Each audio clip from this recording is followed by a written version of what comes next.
Hello, everyone. Michael Jordan fans are the best. And today we're going to be asking the question, does anyone care about the NBA All-Star Weekend?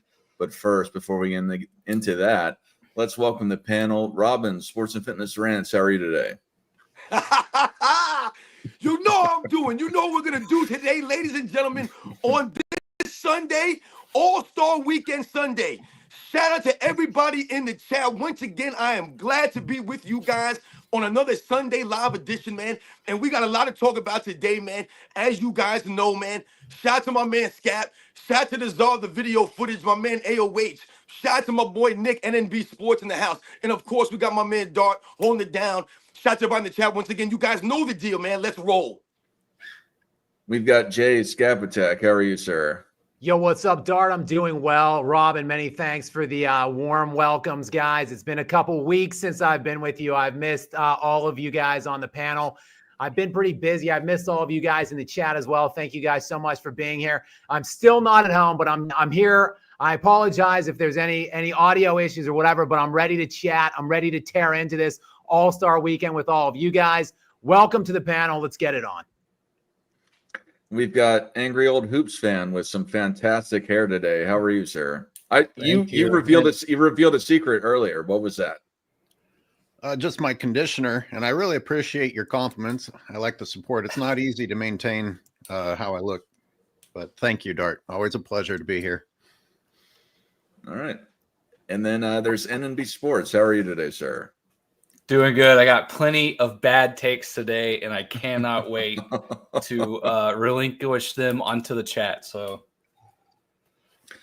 all right. First, Robin, since you came in here first, why do people seem to not care about the All-Star Weekend, and do you care about the All-Star Weekend, and why? Well, listen, we all care about the All-Star Weekend. That's why we, quote-unquote, hate and complain about the All-Star Weekend, because we care about it. It mattered to us, and that's why we're upset now. But why doesn't, people, why do not they care, or why don't people really care anymore about it? Because the players don't care anymore about it. Once again, I've always told everybody out here, you guys know the deal, man. It's all on the players. They're the ones that have to go out there and give the effort. They got to put the show on. And that's what the All-Star Weekend was always about. It was about the best players in the league going out there and showcasing their talents. The key word being the best players in the league. So when we have these events like the Skills Challenge, when we have the events like the Slam Dunk Contest, when we have the events like the three-point competition, these are supposed to be the best players in those fields, the best players in the game. So when the players stop participating, or, quote unquote, the best players stop participating or caring about it, then that's when the fans started to not care about it or started to turn away from the All-Star Weekend and some of these competitions, man. And we're going to get into a lot of these things that I witnessed last night, because I'm going to tell you something right now, man. I'm on the edge right now. I'm on the edge with some of these guys. And some of the things that I witnessed last night, I'm going to let some of these guys go ahead and say what they got to say, man, before I lose my voice in the first opening minutes here in the segment, man. Jay, what about you? Do you care about the All-Star Weekend, and why do people not care about it, and why? Well, yes, Dart, I care about the All-Star Weekend. I was up, shameless plug here. I was up till the wee hours of the morning putting together my thoughts on what happened last night, what ensued in All-Star Saturday night. So you guys should definitely stay here and watch every second of this live stream. And after that, go check that out. But anyway, I care, Dart, in the same sense as people care when they're driving past a car accident. Like you don't want to look, you don't want to see it, but you can't help yourself. You cannot look away at it. It's just the perfect garbage thing that's happening right now in our NBA world. We all grew up, loving the NBA. We still love what the NBA used to be. I at least have hope for what the NBA might be again, but not as long as we have this humongous competition problem plaguing the NBA, not as long as we have disastrous leadership at the top. I care, Dart, because I just want to see how bad it gets. I think last year, honestly, might have been the worst I can imagine. 211 points for the Eastern Conference last year. They won the game by like 25, 30 points, whatever it was. Karl Anthony Towns had 50 points for the West off the bench while getting blown to pieces by the East. There were 97 3-point shot attempts last year by the East alone. There were 168 total 3-point bombs last year in that game. Literally just a shooting contest. There was no defense, no opposition. It was so pathetic that even Adam Silver, who basically created this, Adam Silver has made this bed that he's laying in right now, and all of us with him. He was disgusted after the game. He said, East, you scored the most points. Congratulations, I guess. He was just so totally unenthusiastic. Pretty much what the entire fan base is right now. It's because these players don't care. These players aren't competitive like they used to be. We need to find a way to instill some kind of competition in it. And I don't think anyone's going to care about the game for the right reasons until that happens. So until that does happen, we could just all go ahead watching it to think about what kind of punchlines and jokes we're going to make about it, which is exactly what I'll be doing tonight to prepare for my thoughts tomorrow. AOH, what about you? Well, yeah, I care in the same morbid way. It's hard to just ignore All-Star Weekend entirely because of what All-Star Weekend has meant for so long. But I only watched the first couple of minutes Saturday or of the Rising Stars battle. When I saw them introducing people, and even the rookies and sophomores are injured and not willing to play, and when they're all carrying the ball like they're learning how to dribble, I got enough to make fun of it, and then I turned it off. But I want to get to talk first about the skills challenge, if you don't mind. Sure, we'll get to that segment next. Nick, what about you? So I'm gonna get flack for this, but so I haven't watched the All-Star game, the game itself. I haven't watched since Dirk had his going away year, and we watched him. If y'all remember, he had like 3 threes from like way beyond. Essentially, it was really fun. I hadn't watched before that in years. I haven't watched since, right? So the game itself, yes, I'm not a fan. I don't watch. I think Luka and Jokic last year forced them to do something else. Like, if you remember, it was like a total joke, right? Which it is, right? They were just having complete fun with it. They're doing the new format, which I will say that if you're going to experiment, now is the time. I come at the All-Star game purely from a spectator standpoint for the most part. I actually kind of like Friday and Saturday. It's very lighthearted. It's not serious. I like the celebrity aspect a little bit. The dunk contest and the 3-point contest can be kind of hit or miss. They're changing it up, right? So it's kind of fun to watch. It's fun to see guys like Castle, have a good night or two, right, in a row. And he gets to have, in my opinion, he had a little bit of a coming out party in a way. He kind of had a moment for him. He did really well last 2 nights. So Friday, Saturday, I don't know. I don't like the pageantry of it all, but I like you brought up the skills contest, right? I just kind of laugh at that, right? I just kind of laugh, and maybe I'm coping in a bit, right? More than you guys are critiquing it, because it's not serious to me. So I kind of like Friday, Saturday. I haven't watched the game in a long time. I'm going to watch the new format tonight. I'm going to see what it looks like, see if it changes anything. I'm not too hopeful it will, but that's my take. I'm going to go the other way a little bit. I'm going to say Friday, Saturday, I'm not a hater of. Sunday, the game, I haven't been a fan in a while. So that's how I feel about that distinction, in my opinion. You've been busy protesting outside of Mavericks headquarters, haven't you? You came with some nonsense. I don't even want to talk. I don't now. even want to talk about the Luka trade. We thought you might have killed yourself. We haven't seen you in a while. I had some dark times. Don't get me wrong. Fuck, man. Came and said I ain't mad at it. Yeah, we talked about that this Wednesday. Fuck yeah. So yeah, you can get my thoughts on that. I hate it. I don't think so. I think you guys are right in respect that people care about it, but people don't care enough at the same time to watch it, or a lot of people, including myself. So that's where I'm at. I think people don't care about the game because of how ridiculous, how over the top of the apathy towards playing the game, or even the the events surrounding it with the skills challenge, the dunk contest, and then even, you know, like AOH, you were saying with the Rising Stars challenge. What does it come to? That's the thing for me, is that I think a lot of people don't care because of how it's evolved into less than an exhibition, because they're not showcasing their talents. That's what an exhibition is to showcase yourself. They're not even showcasing themselves anymore. All they're doing is what's that? Let's talk about how this is reflected in society. In the Rising Stars game, I saw them start acting like they didn't care. You know, that whole nonchalant thing. Oh, I can't be bothered to try that hard because then I might not look cool because I'm the one trying hard. Like at first it looked like they were trying a little bit, but then, you know, you'd have a guy wide open underneath the basket and he'd kick it out to the 3-point line. And then you'd see a guy breaking away for a layup and someone could stop him, but he doesn't try to.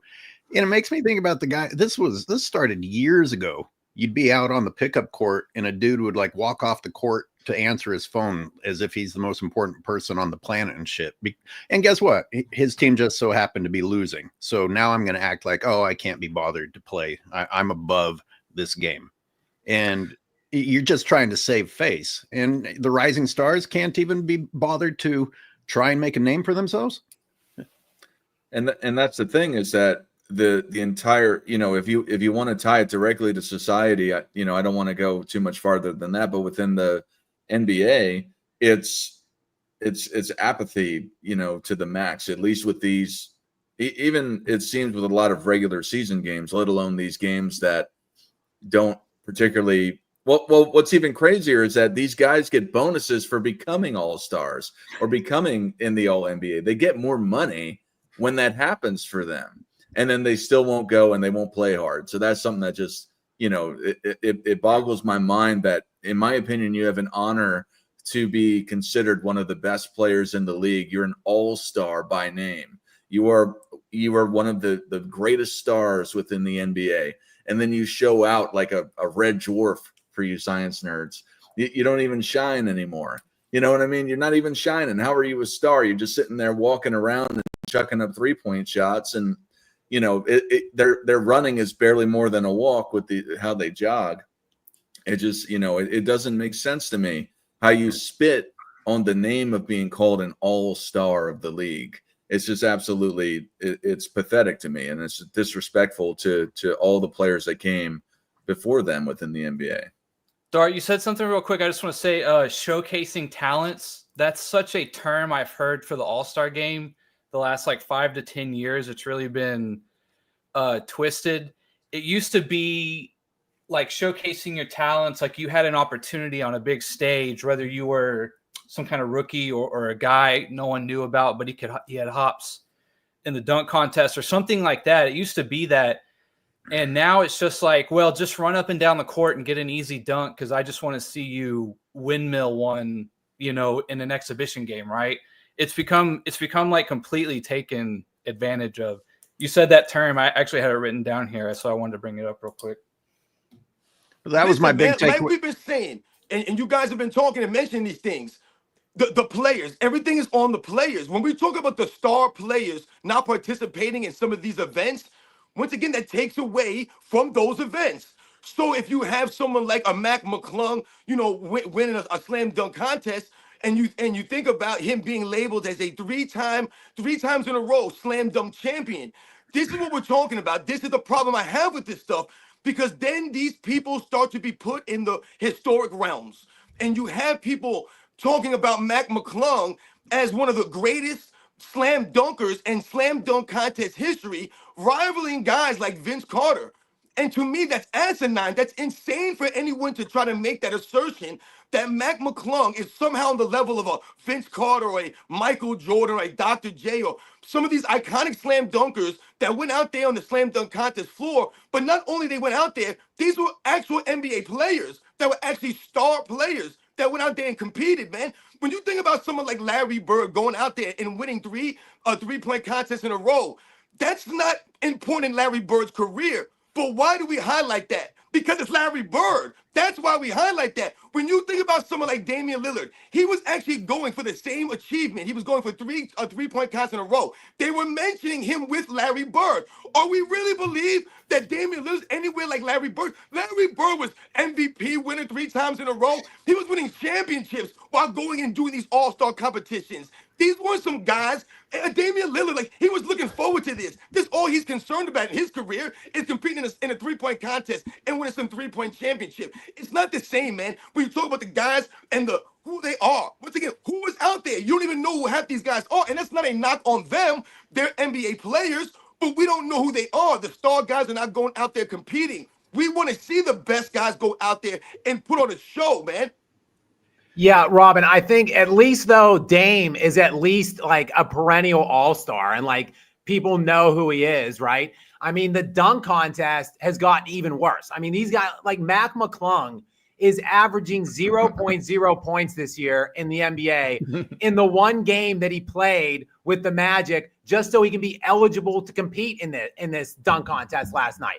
Like, sure, he's a good dunker. Okay, whatever. Like, go out and recruit guys off the street court syndicate. Like, they're good dunkers too. Like, we want to see marquee guys. Like you said, they're the superstars were competing in this before. Like Michael Jordan, Kobe Bryant, Vince Carter, Tracy McGrady. Like, these guys are known legitimate superstars. Now we have like just at best role players at best. I mean, Stephon Castle, yeah, he's a young up-and-coming player. He's by far the best player that competed in this thing last night. He scores like 12 points per game right now. And then after the game, I see Giannis and Ja Morant tweeting back and forth at each other. Oh, I might have to come out next year and do it. Oh, if you do it, I'll do it. This is disgusting. It's reprehensible. What, after this guy humiliates your league for 3 straight years? This G League, this 6'2" dude running out there looking like a substitute math teacher going for a 3-peat. Now, all of a sudden, the guys are like, oh, I better get out there next year. Get out of here. Like, you've already destroyed it. This era has already ruined it with just the total lack of desire to get out there and compete. They don't want to compete in these Saturday night events, and it obviously has permeated that lack of competition into the actual event on Sunday. Last year, the last couple years have been absolutely disgusting with the defensive effort. Like, don't even have the game. Just name the all-stars and that's it. And like give them a week off or something like that. It's Scap, just, why it's do these just guys need to get gross. permission from each other? You know, why do they got to build each other up? Oh, maybe I'll do it if you do it. No, we'll go out there together. If you're brave enough to, then maybe I'll be brave enough to. God damn, that might be the worst part of all this. Is how childish they are. No, Scap, listen, man. Yo, you about to get me going right now, man. What you were just saying, when you talk about Mac McClung, the man's played 1 NBA game this season. He played 5 minutes, and that was the first game of the season, guys. That's the only minutes he's played. He's played 5 games in his NBA career. Once again, this is no disrespect or knock on Mac McClung. I've never even sniffed the NBA. Much respect to him. But when you play 5 minutes in the NBA and you're winning and competing in slam dunk contests, and it's called the NBA Slam Dunk Contest, it's a slap in the face to the history of the slam dunk contest. Let's think about this now. When you go through the annals, when we talk about the record books and we talk about these things, people look at the record books and they're going to look at who were the great slam dunkers in NBA history. You're going to see Nate Robinson and Mac McClung. These are the guys with the most slam dunk titles in the history of the NBA. That's laughable. Laughable. I've seen guys like Aaron Gordon do dunks that no one else has been able to do. And he has no trophies to his name. And why is that? Because he was competing in a much greater slam dunk competition. Zach LaVine was doing some outstanding dunks. These guys had legit competitions, man. I think Aaron Gordon should have won at least one of those, but I wasn't a judge for the slam dunk contest. But Aaron Gordon has no competition, no trophies on his resume. You're telling me that Mac McClung is a greater dunker than Aaron Gordon? And what he was doing out there is Mac McClung beating Aaron Gordon in a dunk off. All 3 of these times, maybe Mac McClung wins one of them. Great for him. Maybe Nate Robinson should have really won one of those. Great for him. But to win 3, it's laughable, man. Where are the other guys to go out there and compete, man? When Dominique Wilkins was going out there against Michael Jordan, Spud Webb was 5'6". And when a slam dunk contest, that wasn't sensational. Mac McClung is 6'2". 6'2", man. Not saying he's tall, but he ain't short, man. So once again, we think about the history of the slam dunk contest, man. Well, let me say something real fast, AWH. So that's the problem. It's not it's not the All-Star weekend itself. It's not the events. Like you're saying, Robin, it's the players. It's the league that's let the players just run all over any sort of organization or any sort of credibility of it. And they just go and they act like children that are just they're entitled, they're self-serving. And it's not to say that there's nothing natural to that if they let you do it. If you let a child do the same thing, they're going to act the same way.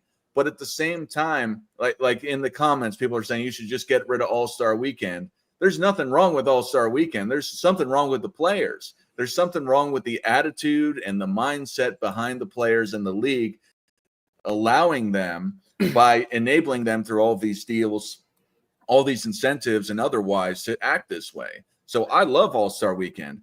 I don't like All-Star Weekend right now with the players that are here and how they act.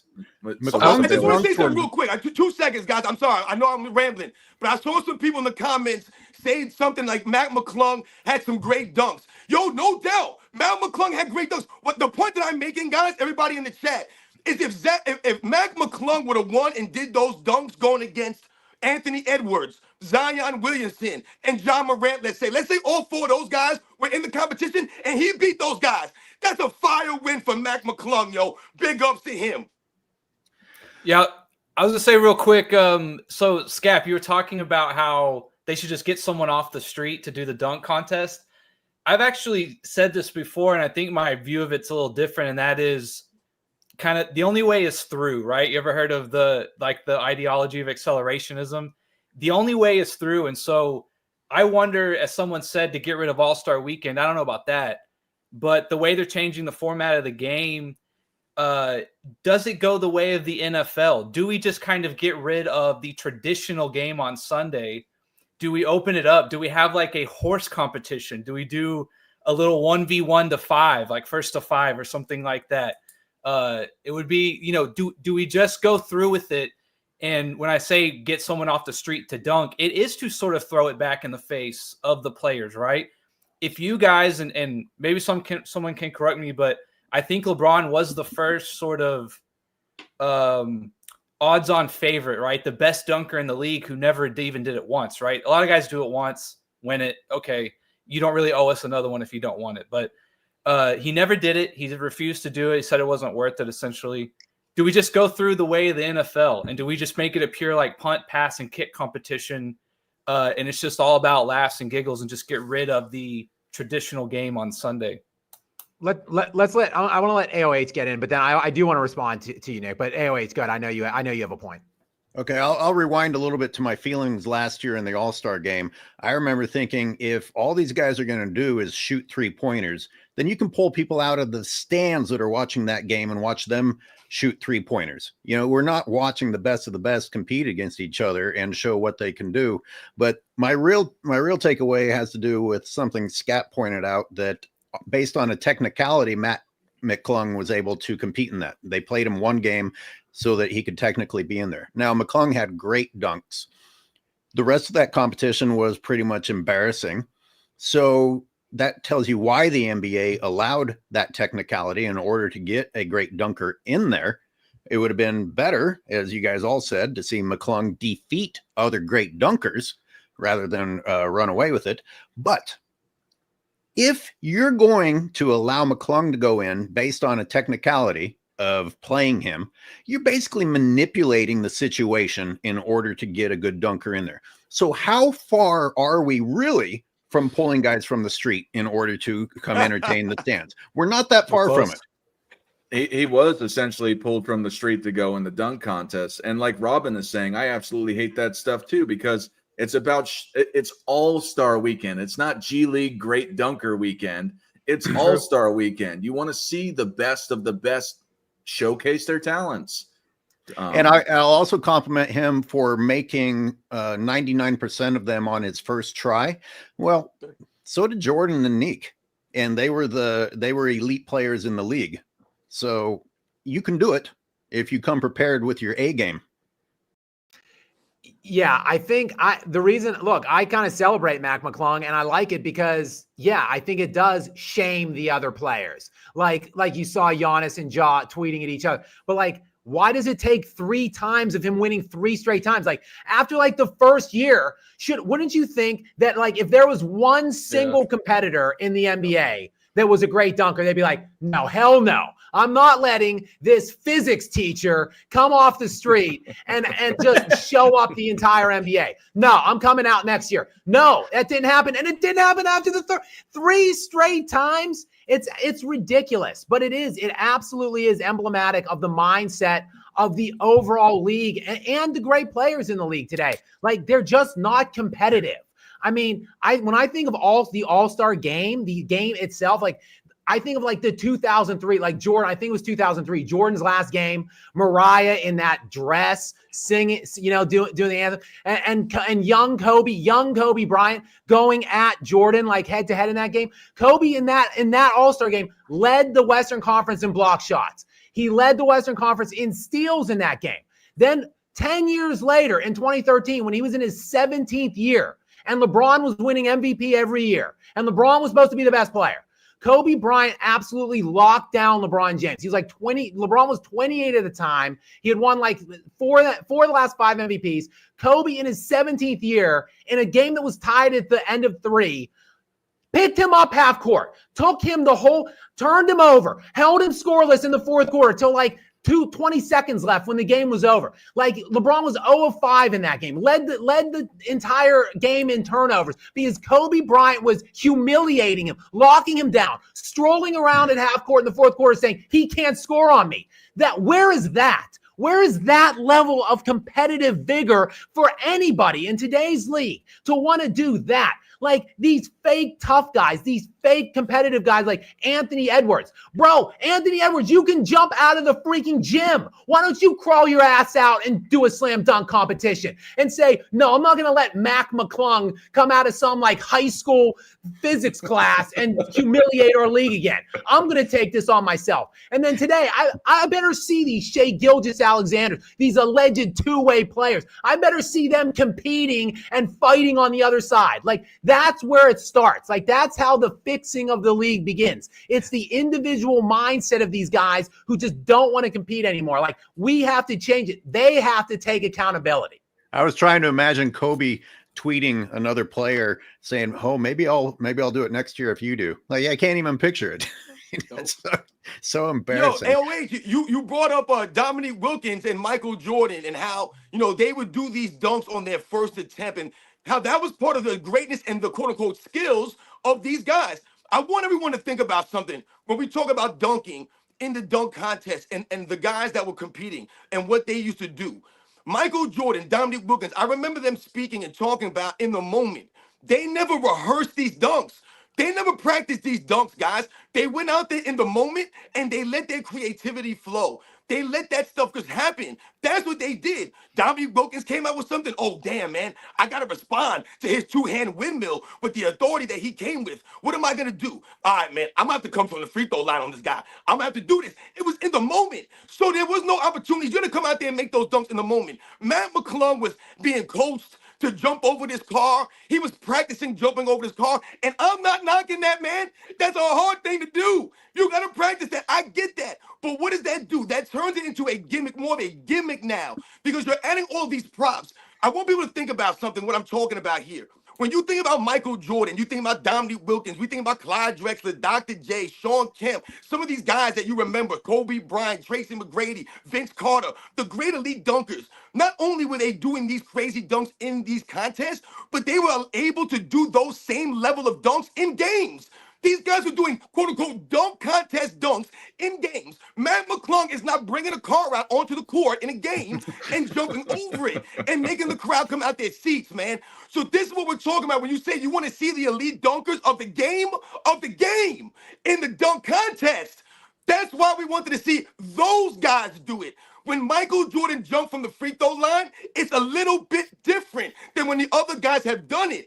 Are you going to have a poster that's going to be as iconic of Mac McClung jumping over the car in the dunk contest or Michael Jordan from the free throw line? What's going to be more iconic 20, 30, 40, 50 years from now, guys? Those are the facts. Yeah, I was actually debating that with myself because I was thinking about how the guys didn't use props back in the day.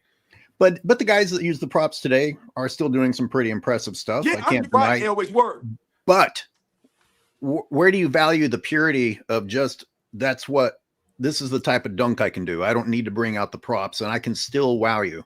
I mean, Dominique, just like the thunder of the delivery, made me cringe. I'm like, God damn. And he was not jumping over anybody, but that dunk was still in its own right shockingly impressive. So I guess it's a taste thing. Do you want to see the pure dunk, or do you want to see a gimmick dunk? Absolutely. Let's get some through some of these super chats. Big J 52 says all-star panel, stop the narratives. Thank you, Big J 52. Again, for the 500,000th time, please state who you're super chatting it to. That way we know who it's going to. But thank you, Big J 52 for whoever you super chatted that to. Uncle Rico's Revenge. True grit, professionalism died with Kobe. Rest in peace. Good name. I think this is for AOH because he's the only one linked to it. But you have anything to say about it, AOH? Well, I guess I have to agree. I wasn't even a big Kobe fan, but like I've said many times on here, the way the league is now, I actually look back and appreciate Kobe more. I never knew that competitiveness was just going to go away. God damn. And we speak about motivation. Somebody posted what Mac McClung made on All-Star Weekend compared to what he makes as a actual salary as a basketball player, and it was triple. So we talk about the problem with guaranteed contracts and all the money these guys are making. Well, is this not more evidence that, hey, if this is your chance to make some money, you might be a little bit more motivated? But first we have to take away from the money from those guys so they go back to feeling the need for money. This question is directed towards Scap, I believe, or Skip in this comment. How would you fix All-Star Weekend? By the way, love the channel, Scap. Always watching when I'm doing homework. Thank you so much for the support, Giuseppe. I appreciate you. How would I fix it? It's hard. How do you infuse competitiveness into a player, into a generation? Like Kobe just had it. Like he just wanted, he just elevated to those kinds of moments and situations. But since these players really only care about, their celebrities, their brands, their monies, I think it would be kind of cool to make it maybe like a 3-on-3 tournament or something like that. So maybe they're moving in the right direction. But here's the twist. The players have to put up a certain amount of money to be in it. So they're voted an all-star. Yeah, baby. All right, they're voted an all-star. If you don't want to participate, if you want to be a punk and pass out on the game and say, oh, thank you, but I'll pass on the opportunity to be listed as an all-star, I don't want to be part of it, then fine. Then they'll pick some substitute. But if you accept the designation, you put up like a good amount of money. Like let's say like $3, $4, $5 million per player to be a part of the game. And that entire pot goes to the winning team, the 3-man team. That would probably get these guys juiced up. It would look like Hunger Games out there. It'd be like White Men Can't Jump in that 2-on-2 tournament. They'd be like, yes. Silver would be getting the check and trying to rush them off the court and shit. That's Lord of the I Flies type stuff. That's the vibes we're going for. That is how I would fix this, because you got to hit them where they hurt, obviously, which is their pocket, the money, their pocketbooks, like their bank accounts. Like they obviously don't have the pride that inherently many of these other players we saw in previous eras and generations had. So you just have to incentivize them monetarily, I suppose. So let's really do it. Let's not just give the winning team $100,000 and the losing team $50,000. No. Your own money, a good amount of money, and then you have to hand your money over when some other team out competes you. Like that's what I think that would be a cool way to see it. Who knows if they would actually accept doing it? I doubt it. Yeah, I mean, if you deny going, you have to add to the pot too. There's no way of getting around it if you're one of the better players. Will end super chats for $2. Says anybody else miss the traditional East versus West? I think it should have stayed that way the entire time, because you can't help who's on your team in the first place. So all this picking of teams, and I know they're trying to fix it. I get why they're doing it, but there was nothing. Again, I already said it. There's nothing wrong with it in the first place. It's the players. That's the problem. Guys, I would like to revisit. Hold on, I'd like to revisit my little 3-on-3 idea where the players are putting money up. I think. Look, these players love to team up. They love to collude and like whisper and like crawl on their hands and knees to each other's teams, so they can set their own rosters. Like they can go around and be like, "Hey, yo, you want to run with me? You want to be on my 3-on-3 team?" Like they can amass their own squads and figure. And I think this would be. I think Scap Attack's onto something here, guys. I think Commissioner Scap might be onto something here to fix All-Star Weekend. I'm just saying. I would love to see like a mega game of horse as well. Like, you know, maybe you play pig the first like 3 rounds and you go to horse. And do y'all remember the game Knockout? Well, now we're getting crazy now. Yeah, we could do a game of Knockout. That'd be hilarious as well. Well, you know what? Gimmick the hell out of it. Well, you know what was something that used to be a part of the All-Star game, which citing Rex by it, they used to have an old timers game where retired players used to play each other on All-Star Weekend. Yeah, that'd be awesome. I had no idea. But that's it had more action than today's real stars. Old guys would be playing with more hustle and effort than these guys are playing with, man. They did. Yeah. LeBron would play on both teams. Yeah. Rise Above Anything super chats for 199 says All-Star game is a joke. Shake my head, uncompetitive. Yeah, absolutely. Yeah, 100%. It used to be like a competitive exhibition, and then it was, wait till the fourth quarter. Then in the fourth quarter, they're going to turn it up. That used to be the thing, and now it's just a total shoot around. I'm telling you, man, I was watching like the 92 All-Star game or whatever it was, and they had 3 shot clock violations in the first quarter. Shot clock violations. What does that show you? A highlight. These guys were playing defense to the level that there was a shot clock violation in the damn All-Star game. They were calling travels. I watched every minute of last year's All-Star game. I always say that, man. I did it on purpose. I had to do it, man. So like Scott was saying, you have to do these. You have to sacrifice so you can report on this stuff. But anyway, I think there was maybe 2 fouls called, if I remember correctly, in the whole entire game. 2 fouls called in the entire game. 2 fouls. That's insane. I want everybody to also remember, after the game, they presented Damian Lillard with the All-Star Game MVP trophy. This was in Indiana. They booed that man. They booed him when he came up to receive the MVP. I watched it. They booed him, guys. And you know why they booed him? Because if you watched that game like I did, then what did you see? Damian Lillard went out there and stole that MVP from Tyrese Halliburton, who's the hometown Indiana favorite. If you watch, this man, Damian Lillard, was taking threes from the bench. He took, I think, 23 or 25 threes in that game last year. It was an absolute embarrassment, man, what he did, and they booed that man. The elephant in the room is replacing the All-Star game with USA versus the world. That would be pretty interesting. Well, they kind of have that already, right? Or they did, where it was wasn't it the Rising Star, or it was the Rising Stars versus the world? Didn't they have that at a time? Is that still a thing? I don't even know. That's how much I care. They did a different format. They're kind of doing it this year, though, because Chuck drafted basically all international players for tonight's little 4-team rotation, whatever the hell it's going to turn into. So Chuck has all internationals, but who knows? I mean, I don't know. Like Robin said, I'm going to watch on in morbid curiosity. Like I did last night, and unfortunately take the bullet so I could talk about it to all of you guys. Speaking of which, Dart, I don't want to step on your toes here, but I see this super thanks here from Bands Nabs. Just want to thank them, whoever that went to. Thank you so much for watching here. But they mentioned Paul and Wembenyama. And we didn't even mention that, guys. Hey, I've been waiting. You wanted to talk about that. I've got a monologue on that. I was trying to transition. I was waiting for you to finish, Scap, and I was going to transition to hand it over to AOH. but hand it over to AOH since you brought it up. All right. First and foremost, when I saw that Draymond Green was going to be in the skills competition, I was like, I didn't know that mouth breathing was a skill in the NBA to be proud of. But Dart has it recorded. Again, it's gimmicks. It's like, okay, wait a minute.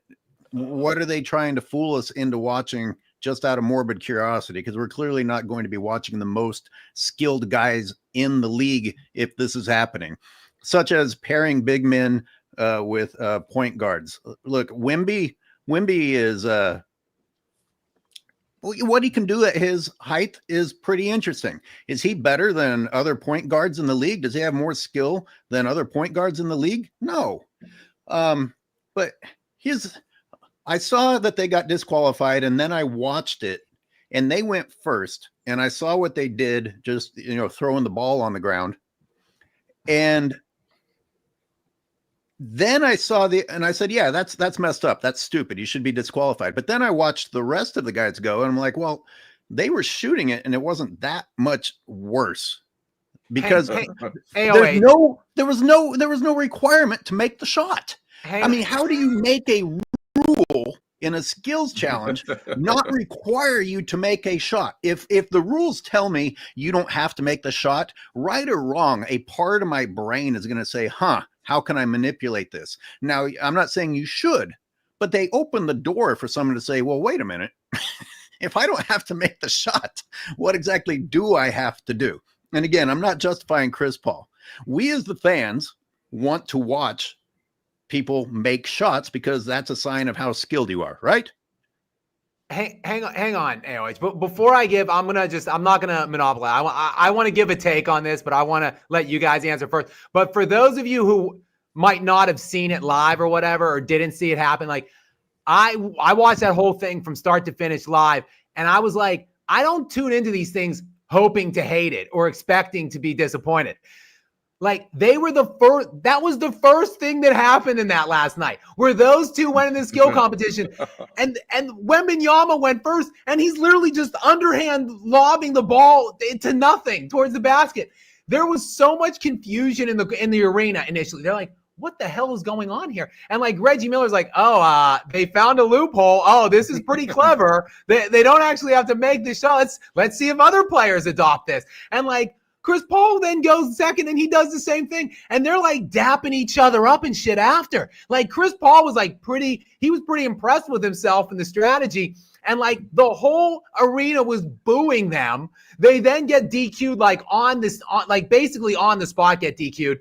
Chris Paul's sitting there arguing for like 10 minutes. They have some NBA representative come over with the actual freaking rules book and to describe why they were DQ'd. Then Chris Paul refused to address media after it. Like, he threw Wembenyama out to the Wolves, and Wemby's sitting there answering, falling on the grenade. It was insane. It was so surreal. And that led the night. Like, that set the stage. It was insane. Well, Scap, you touched on the second piece of my monologue on this is, I thought as an old school fan, I want to see the guys actually try to make the shots.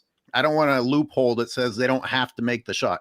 And then I thought, today's fans who have adopted that guys flop, that people try to draw fouls, that people carry the ball, maybe they would actually applaud finding a loophole. I mean, that's maybe how different things are. I mean, it's a great point. Like, they used to have to make the shot, right? Like, remember back when this whatever skills competition, it was like 3-4 players, like a WNBA player was involved, a former NBA great, and then a current existing all-star. And like, they had to make the shots. Like, why do you not have to make the shots? That is a great freaking point. Like, it's a skills competition. Like, but if you don't have to make the shot, could you at least pretend? Wembenyama and Chris Paul, could you pretend? Could you do a shooting motion? Like, you could have done a Rod Curry shooting motion that at least looked like a jump shot. Like, you're making an embarrassment of it. That's part 3 of my monologue. Now, do you blatantly show the world that you found a loophole and just roll it on the ground the way they did? Or do you commend them for faking their loophole a little bit more? Because, hey, would it have taken you that much more time to chuck the ball at the rim in rapid succession? And then you could technically say, hey man, we were trying, but then that's dishonest on another level. Which one's worse? That they just said, hey, look, we figured out the flaw in your system and just threw the balls on the ground, or pretend that they didn't find the flaw in the system and still take advantage of how stupid the rules were. And my last thing is that obstacle course did not look very challenging at all. What the fuck was that? What my question is, when the hell did they put the windmill in there? Like, is that like who do we care? That was the challenging part, apparently. What person asks themselves, what person ever in the history of basketball asks themselves, I wonder who can make more corner threes with a freaking windmill? Like, come on. Like, why do we even have that event? Like, we need to stop this. We need to just overhaul this whole thing, honestly. I'm on the chaos side. The hole has gotten 10 times bigger from when it first started too. Yep. They look like a freaking like a wormhole or something. Just you can just Hey, What's wait, up, Robin? you talked about a quote unquote a loophole in the system that they may have found, in the the competition, let's say. But I'm pretty sure that they were told that they had to take shots. Yeah. All right. So if we all know basketball, we all know what taking a shot looks like, and we all know what not taking a shot looks like. So when you watch what they did, can anyone argue with me that they actually went out there and took legit shots? They did not take shots. That's what they did. So there was no loophole that they found. They were a bunch of freaking goofs out there. Once again, this is why I get pissed off when they talk about these guys in the same conversations as the other all-time greats. Are we to believe that the other all-time greats would have made a mockery of the competition that way? And the reason why, when you talk about AOH, hey, maybe I would have thought about that way, when they would have mentioned I don't have to make the shot, maybe I would have thought a way to take a shortcut, let's say. The problem with that statement, AOH, for someone like Victor Wembanyama, who's young, you have Chris Paul who's been there. This man was the president of the Players Union. This is supposed to be a smart individual. He's supposed to have some honor. He's supposed to have some damn integrity. And he's supposed to respect the damn game enough to tell Victor Wembanyama, hey, my man, let's not do that, because I heard the report was Victor Wembanyama, before they went out there, was asking all of the NBA officials, do we have to actually make the shots? Can we throw the ball up there? Blah, blah, blah, blah, blah. Once again, you're taking away from the spirit of the competition, the integrity of the skills challenge. Robin, you got it wrong though, because he was the president of the Players Union. He's one of the guys that's enabled this entire thing to transpire, and then he's doing the same. And then he's doing the same exact thing as Wembanyama. They were in cahoots, as they would say. I'm going to argue just that's on the point I'm making. This is Chris Paul. He's supposed to know better. So he should have been. That's what I'm saying, dog. He's supposed to be there to be like, yo, dude, this is not how it's done. This is not how we're going to go out here and compete. Because let's be real here. Winning the skills competition, does that matter in either one of their careers? Does that matter to Victor Wembanyama? Oh, my God. He's a 3-time skills champion. He's going to the Hall of Fame. No one gives a damn about this stuff. Carl Anthony Towns won a skills competition. I don't give a damn. Let me know, once again, if he's winning a skills competition against actual skilled players individually, like when you had guys like Steve Nash and Tony Parker and Jason Kidd and Kobe Bryant and Dwayne Wade, some of these other guys actually doing a skills challenge. Look, I'm going to just argue for the technical part of it. It has to have said in the rules that you don't have to make it, because I saw guys miss all 3 shots and just move on to the next rack. Wouldn't something in your brain say, though, oh, shit. They took shots. Did you see what Chris Paul did? He rolled the damn ball out there like a goof. I know. But what I'm saying is the guys who took legitimate shots and missed all 3 still got to move on. They must have been told that you get to move on even if you miss everything. Yes. Right. But then at least you cannot make a mockery of it. Like, I understand that these players are already making a mockery of the league, but at least you have to put some kind of a show in that you're attempting to make a shot. Also, there were reports that Wembanyama spearheaded this. And again, he fell on the grenade last night and actually talked to the media and took accountability for it. And he was asked like 3 times whose idea it was. And he's like, guys, I've answered this 3 times. It was my idea. I don't buy that for a second. Look, the great Chris Carter, Hall of Fame wide receiver for the Vikings, he spoke in front of a rookie symposium one time in the NFL to like tell incoming players like what they need to prepare for or be on the watch out for. Because if any of you don't know, Chris Carter had some drug issues early on in his career. So you're thinking he's maybe going to deliver this empowered motivational thing on how to make the right decisions. Chris Carter legendarily stepped up to the mic and said, guys, you have to have a fall guy. You have to have someone to take the blame for it if you get caught.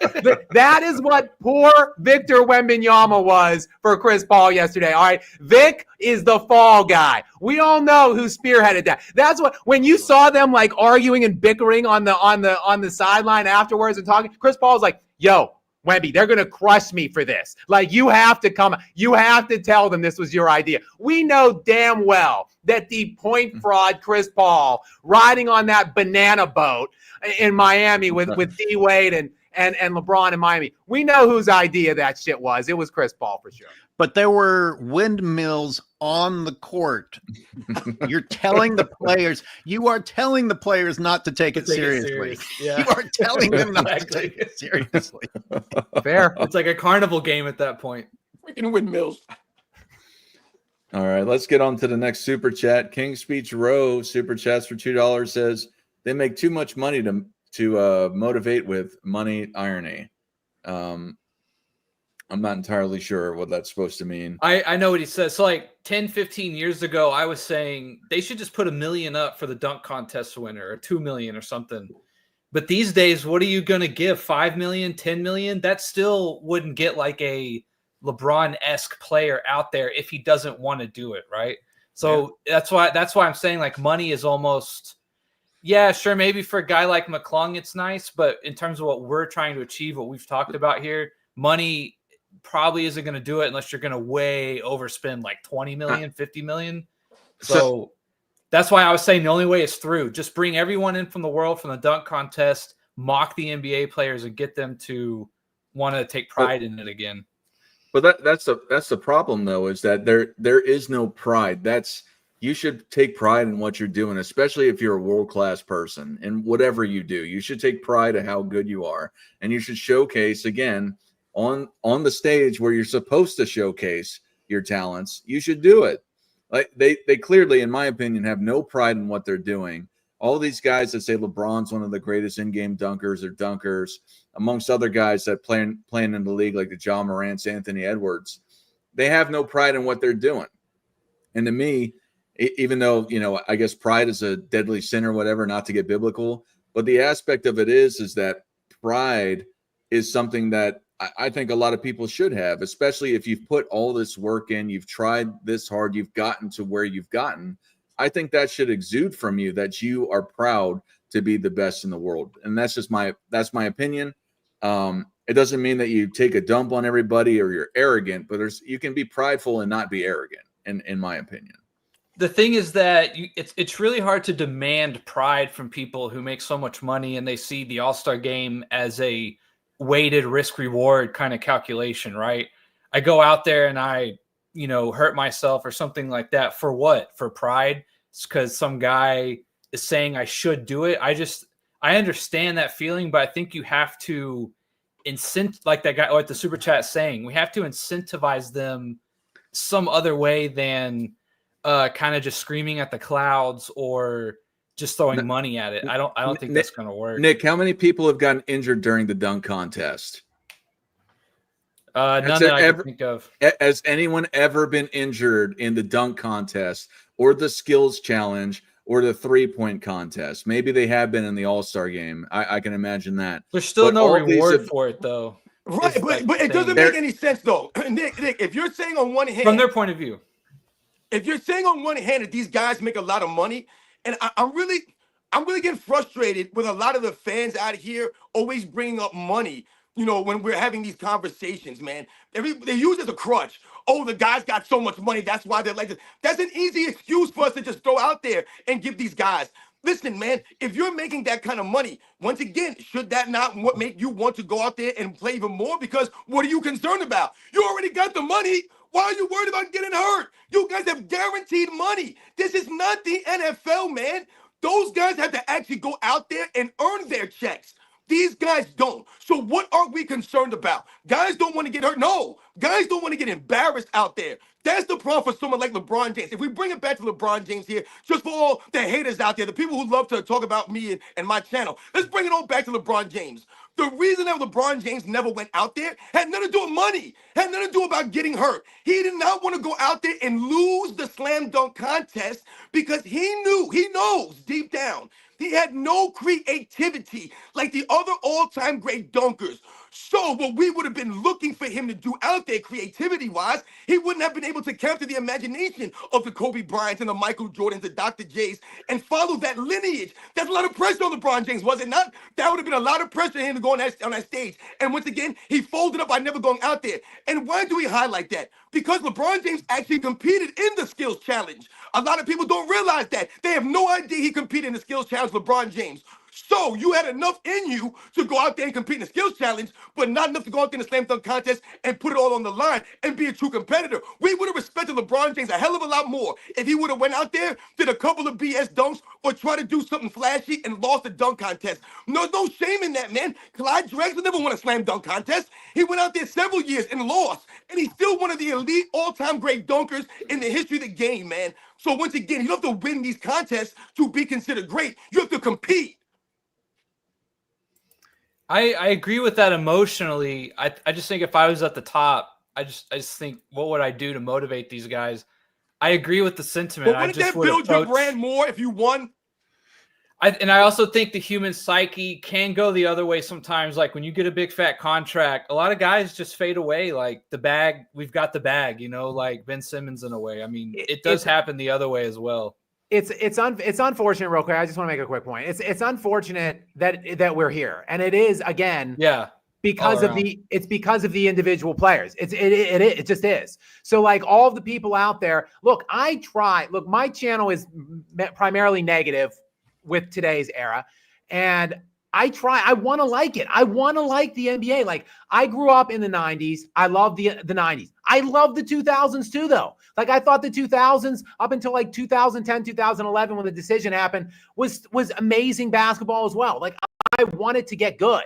But like the players have to take accountability. They have to take ownership. Why do me and everyone on this panel, why are we so critical of today's players, of today's generation? Because it's on them. Like they have to do it. Nick, what kind of incentive did Kobe Bryant was in his 17th year in 2013. He's a 5-time champion. He's worth $500 million. What incentive did Kobe have to go out in the fourth quarter of that game and say, LeBron, you're not scoring on me because you're a punk? That's why. Because I own you. Because I'm better than you. Because it's a joke that people are putting you above me. I truly believe Kobe felt that, believed it until his dying day. I really do believe that. And he wanted to go out and prove it even in his 17th year. And he did. Like, where is that mentality and drive? There was no incentive for him other than his pride, his willingness, his desire to do it. Like, these players have to find that. I don't know how to incentivize them. Figure it out, guys. Like, channel it and fix your sport, fix your league.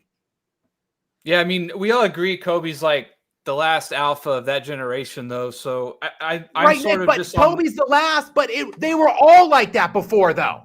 Like, look at the greatest player of all time. Jordan would compete at anything. Like, golf, yeah, I agree. I'm not arguing that. It's just bowling. Like he just wanted to beat you at anything, wherever, whenever. Like when the greatest players of all time are taking that mindset until the greatest players of this generation, that's the problem. So maybe the answer is LeBron. Yes, sorry to get it back to him. Maybe he was the one that stopped taking it seriously. Maybe he was the one that stopped caring. And then all of the other guys in this era were like, oh, well, if LeBron, the great king, the ambassador, like the best of our time isn't doing it, why should all of us? So maybe Shai today, maybe Shai Gilgeous-Alexander, who's going to win the MVP this year, who's going to win it over Jokic, averaging a 30-point triple-double. Fine, whatever. So come out and validate it today, Shai. Come out and say, like, I'm going to dominate today.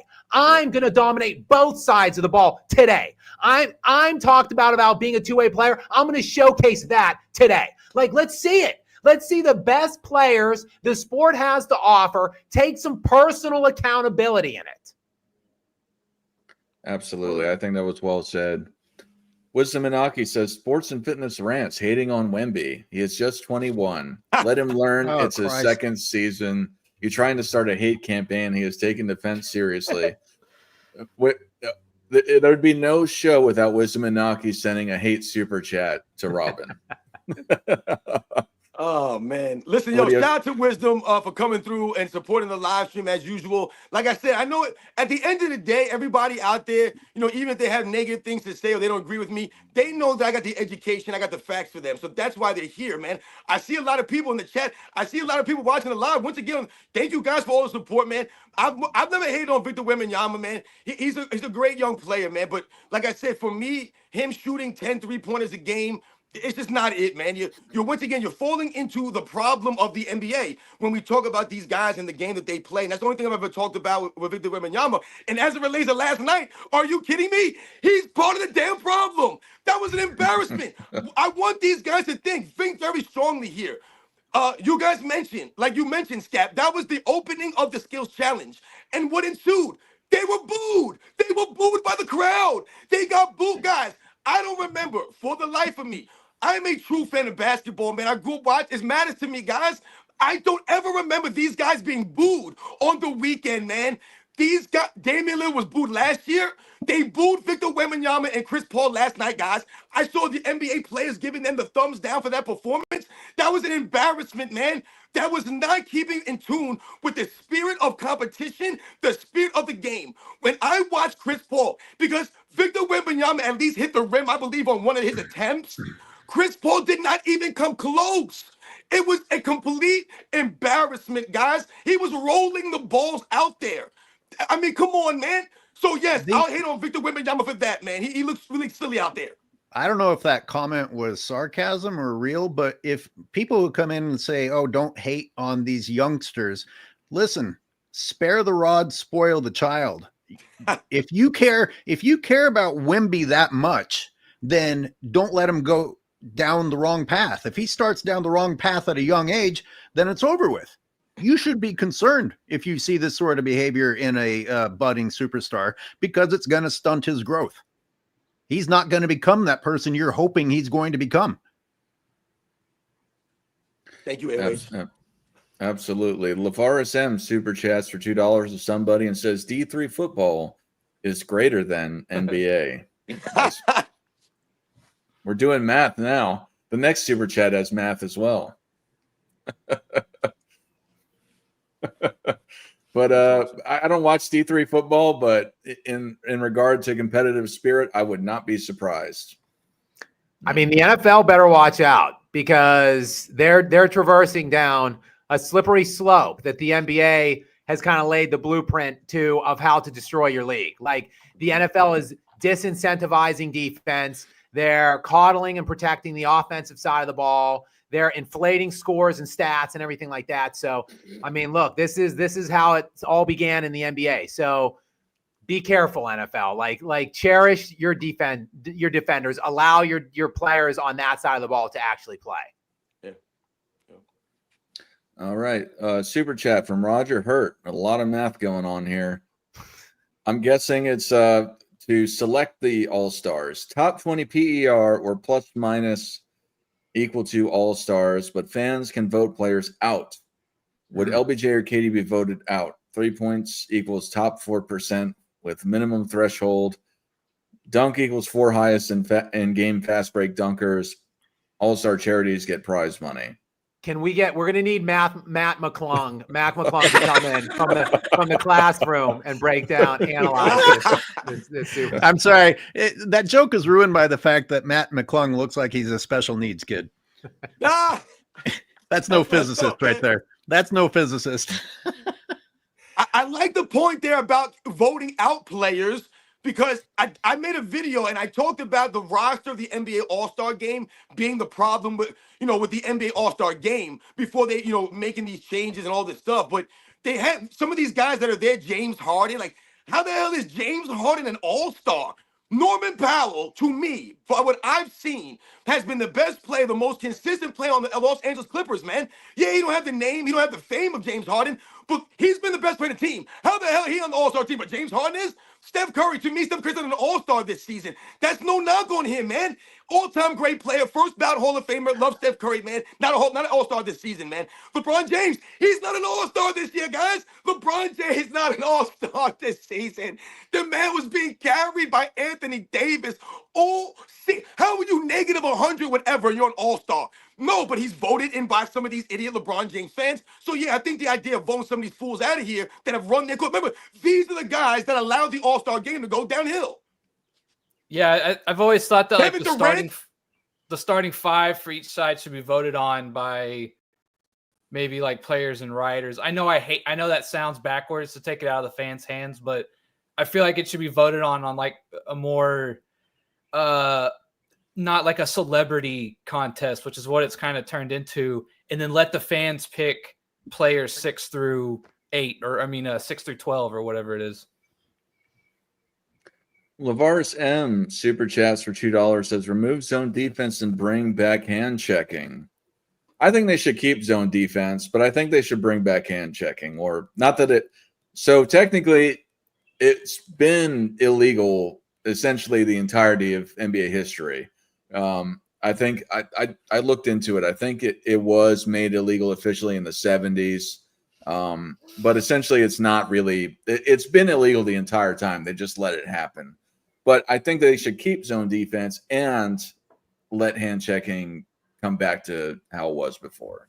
But that's just you should be able to run whatever defense you want. I've never understood that. I know that sounds silly, but yeah. I don't know. I think if you eradicate the zone, it does bring more, again, I've been talking about this, personal accountability for each guy. Like you have to actually take a guy. Like if someone's cooking and smoking your team, like that puts a face to who's getting cooked. Like, oh, so-and-so gave up 50. So-and-so gave up 60. Maybe someone will come into the huddle and say, yo, I'll take him then. I got it. Like maybe there will be more personal accountability to not get embarrassed, like on a night in and night out basis. Again, it's sad that it has to come to like these things, but that's where we're at. Like these players just don't feel like competing generally. Yeah, and I think that's why they didn't have zone defense for the longest time in the NBA, is because I think there is an entertainment value to it, outside of just the playing team defense. I think there is more of an entertainment value to just having, man-to-man defense. I agree with that, Scab. Yeah, but let's be real here. When we talk about zone defenses, man, I don't know about you guys, but I always remember zone defenses were always being played by teams that couldn't match up man-to-man. Oh, let's play zone. We got to go zone. Yes, that is all Zones true. were always run by the inferior teams that had no talent. The reason why teams didn't run zones or zones didn't work in the NBA is because these guys were too skilled for you to run a zone in the NBA. Are you kidding me? These guys had mid-range games. They would kill you all. They'd be finding spots in the zone. They would destroy you, man. You can't run a zone in the NBA like that. You might be able to throw certain versions of zones at certain points in time in the game. If you look at the 80s and the 90s basketball, they ran zones. They didn't run zones all the time. Like, oh, this team is in a zone. But these guys would run full court presses, half court traps. They would run all kinds of 1-3-1s. They would do kind of, but you can't do that stuff at the pro level. It's almost like when you think about NFL football and you think about college football and they talk about, oh, you can't run a pitch. You can't run the option in the NFL. Why? Because the quarterbacks back in the day would get slayed. You can't run an option in the NFL. You can only do that in college football. Now you can see they can do that a little bit. Why? Because the NFL has become a softer version of itself. Like you mentioned, Scap, they've taken all the power away from the defenders in the NFL. These guys can't touch the quarterback. When I grew up watching the NFL, it was dangerous to run an option. If the quarterback left the pocket, this man was going to be risking his life out there. And I'm not lying about that, guys. You could get seriously hurt back in them days. Yeah. I mean, it used to be if you went across the middle as a wide receiver, like that's a risk to your like personal well-being. Like guys would get like decapitated in the 90s, like when they're going across the middle in the 80s and 70s. Like now, like you can't come anywhere close to someone's head in any capacity, or it's an automatic first down 15-yard penalty. So it's like, so people aren't even hitting anymore most of the time. Like I've seen multiple times ball carriers just break out of tackles because the defender's afraid of what kind of a penalty they might be getting if they too aggressively take them to the ground. Like it's ridiculous. So the NFL is, I think they're trying to catch up to the NBA in destroying their own sport. And And listen, I like the NFL. I'm not knocking the NFL. I was highlighting a difference in the games as relation to the NBA and some of the things that, you might be able to do now. And you talk about correcting the problems with the NBA. You guys hit it right on the head. There's a bunch of different things. Like I said, if you start officiating these guys and calling the travels and the carries, that would also help the game. Uncle Rico's Revenge super chats for $1.99. He says, how could Braun be greater than Kobe when he didn't surpass Duncan? I mean, I've already debated on the show that I don't think that even Kobe's better than Duncan, 1 on 18. However, Don't get Scap started. In respect to the better argument, yeah, I don't think that Braun is better than Duncan. And so I differentiate between greater and better. I think there's an argument that LeBron James is greater than Tim Duncan. But I don't think he's better. And I don't think he's better than Kobe either. I mean, I have Kobe and Duncan in my top 5. LeBron is not in my top 5, so I don't have him above either player. Yeah, absolutely not. I don't have him above either of them either, in case anyone's wondering. Donnie T super chats. He says, this is the generation of hacks and glitches. They don't try, for $2. Thank you, Donnie guys. T. Thank you, guys. I just want to thank everybody who's sending the super chats or super thanks or whatever. Just thank you guys for your support and watching and coming here and commenting and stuff. Appreciate you guys. Aja Morris for $5 says, Uncut did a great video on All-Star Weekend with old clips of the players actually playing with defense, fundamentals, and efforts. That's all we want. I agree. I think that's well said. I think that's what we want to see, and that's the purpose of the All-Star Weekend. So, and the All-Star game in particular. So, yeah, I think that's as succinct as could be said outside of the first part. But I'm glad Uncut did a great video on it. Do you guys know the actual format? Like, what the whole deal is for this All-Star game? I know that what they're supposed to, the first to 40 points. There's 4 teams. 2 teams will play each other, first to 40 in each game, and then the winners will play each other. I don't know if the championship game is to 40 or if it's just a regular game. Maybe hang on, let me squeeze in here real quick, because there were 24 All-Stars selected. 8 were picked. So 3 teams of 8 were picked by Kenny, Charles, and Chuck. And the 4th team, you might be wondering, well, that came from the Rising Stars Challenge that was played out on Friday night. And the winner of that team becomes the 4th team today. And guess who, coincidentally, gets that weaker, lesser team? Oh, well, it would be LeBron James's team, of course. That's the team that he gets to play. And the G League team nearly won that tournament, by the way. So there were 3 Rising Star teams on Friday and a G League team. The G League team nearly won. So LeBron nearly got to play a G League superstar team tonight in his first game. So that's Adam Silver at his absolute best, just ferrying LeBron James into the final game tonight in the All-Star game. Wow. What is the final game format? I think it's to 25, honestly. I do not think it's 40, but I might be wrong on that. I do like the first to 40 thing. I think it addresses some of the problems we talk about, right? Like I am hoping. Well, they won't score 211 points. There will be an urgency to get there and win. I'm pulling for Castle and the Rising Stars team to do something. Well, they'll all get hurt if you make them play to 30. Rules? Just win by the first to 40. So it could be win by 1. It's like not win by 2. Counted by 2s and 3s? Oh, that's another good question. I think it's. I'd imagine 2s and 3s. I think it's 2s and 3s. Yeah.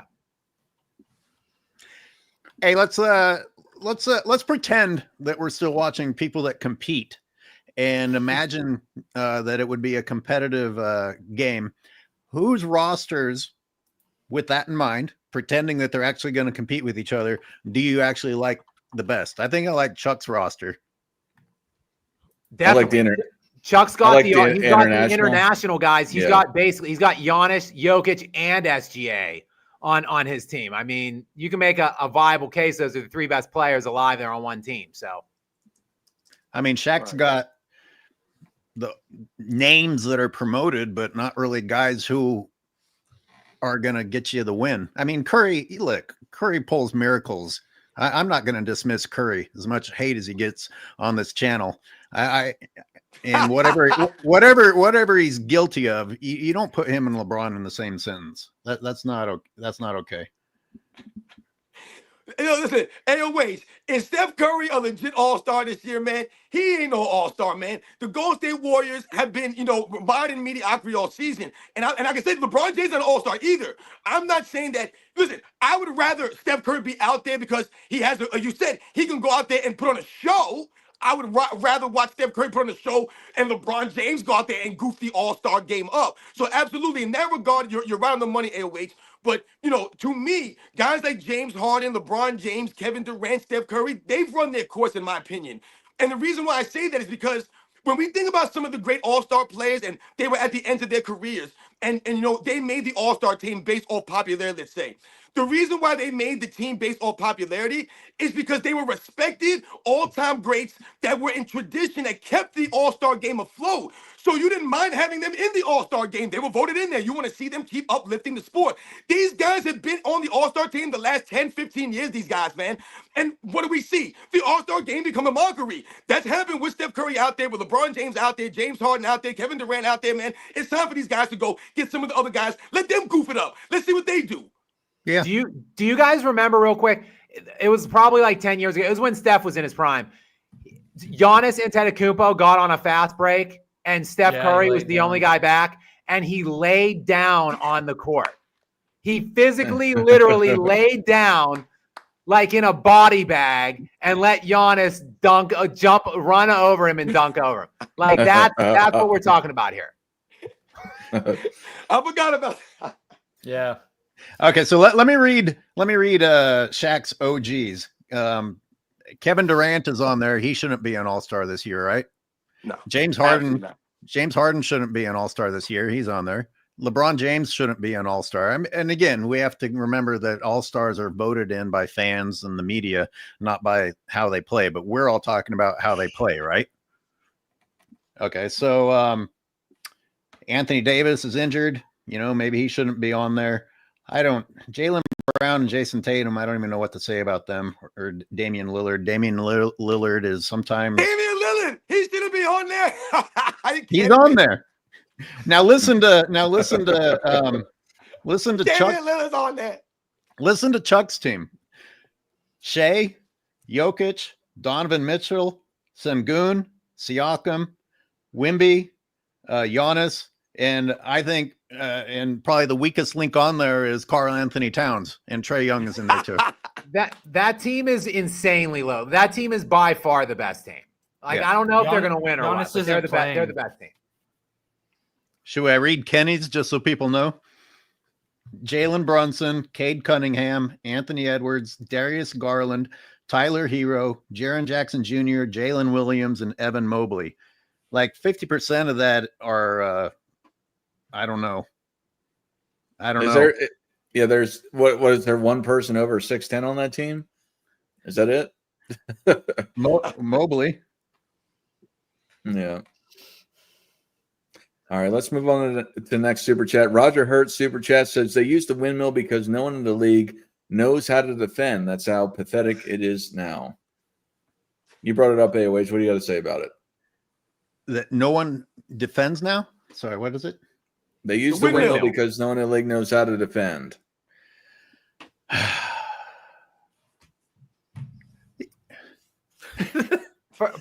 First thing I thought of when I saw that windmill was the Billy Madison putt scene where the windmill keeps rejecting his ball. That's the first thing that came to mind. I would have done, right. You got the windmill, right? There's 4 of them. You should have put 4 like jumbo stickers of like bad defenders in the NBA. So it would have been hilarious if it was like Gobert and then Luka and then someone else like James Harden or something. See, I got stuck actually wondering if the windmills would play more defense than the players. That would have been hilarious. It's like, am I really having this conversation in my head? Is it that bad? Yep. Incredible. Dart, I think, stepped away.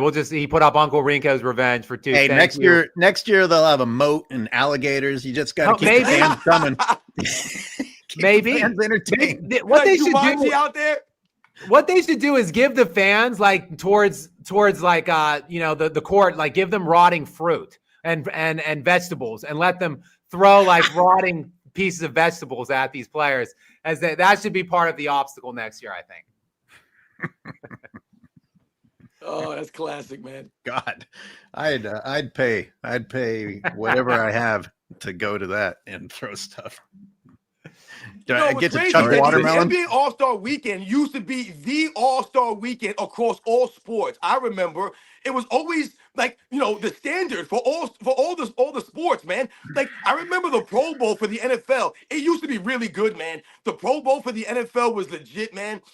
I wasn't a huge hockey fan, but I know that the NBA All-Star Weekend was always bigger than, the MLB and, the home run derby, let's say, was always a fun event to watch. But the game itself, the whole weekend, the slam dunk contest, the three-point contest, the All-Star game, the culmination, all those things combined, that was always the standard across all the major sports. And now you can't really even say that now. It's become a mockery. Guys, this Uncle Rico's revenge, it just vanished. He mentioned something about NBA 205. I don't know. Is that a video game reference, guys? I'm not much of a gamer. I don't know. NBA Live 05. That's right. Yep. No idea. Yeah, it's a video game. So he's saying All Stars from NBA Live 05 is better than this crap. Thank you, Uncle Rico's Revenge, for the super chat. Vegas 96 says Luka should go to Denver with Joker, someone who actually plays. Steph Curry and LeBron are the reason there's no D in the All-Star game. God, that'd be something. That'd be something. I mean, if just to make people like Gilbert Arenas angry and see Luka and Jokic destroy the league, and them still have to say we got to get rid of these Europeans. They're ruining basketball. I'm like, well, then defeat them. Can you defeat them and then tell us how bad they are? You know what's crazy when you think about the European basketball players that are in the league now, and what these guys are doing. There's also a lot of European players or quote unquote European players, foreign guys that you don't even know about that are in the league that don't really have any roles. Back in like the 90s, let's say, for example, I remember, to be a quote unquote foreign NBA player, you had to be really good, man. You had to be like the Michael Jordan of Europe to make it in the NBA back in the day, man. You think about guys like Sarunas Moshalonis, Drazen Petrovic, Vlade Divac, Arvydas Sabonis, or Detlef Schrempf.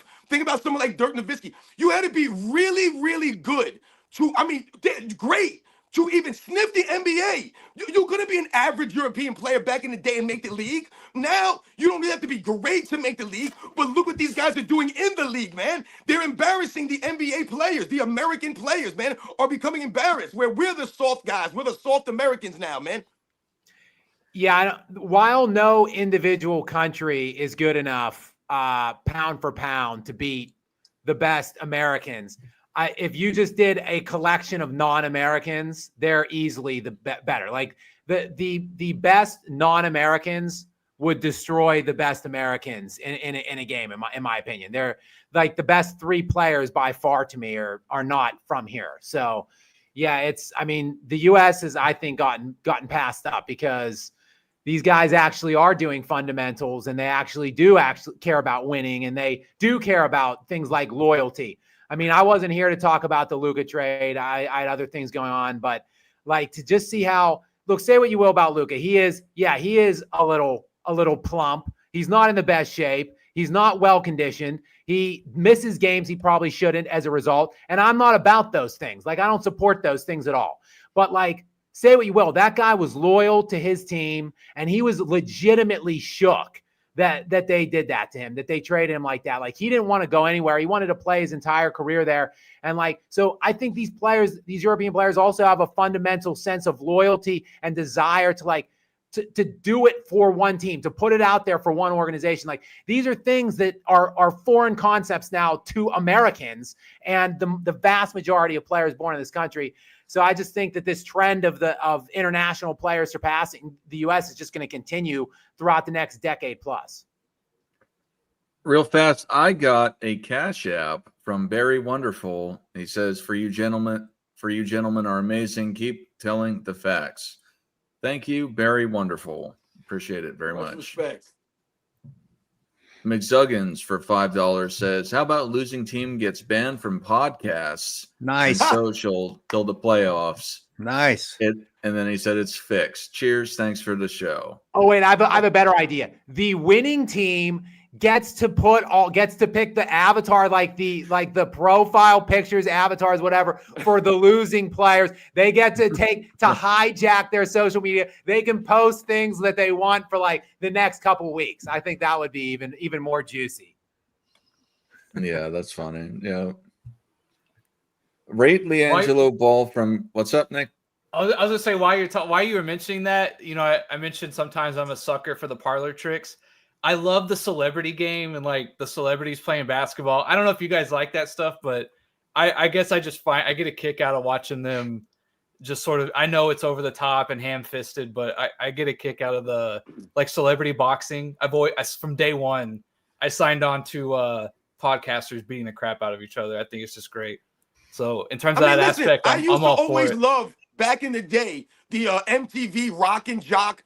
I used to love that stuff back in the day. I mean, that was great, man. It was so entertaining to see the entertainers with some of the athletes, the personalities.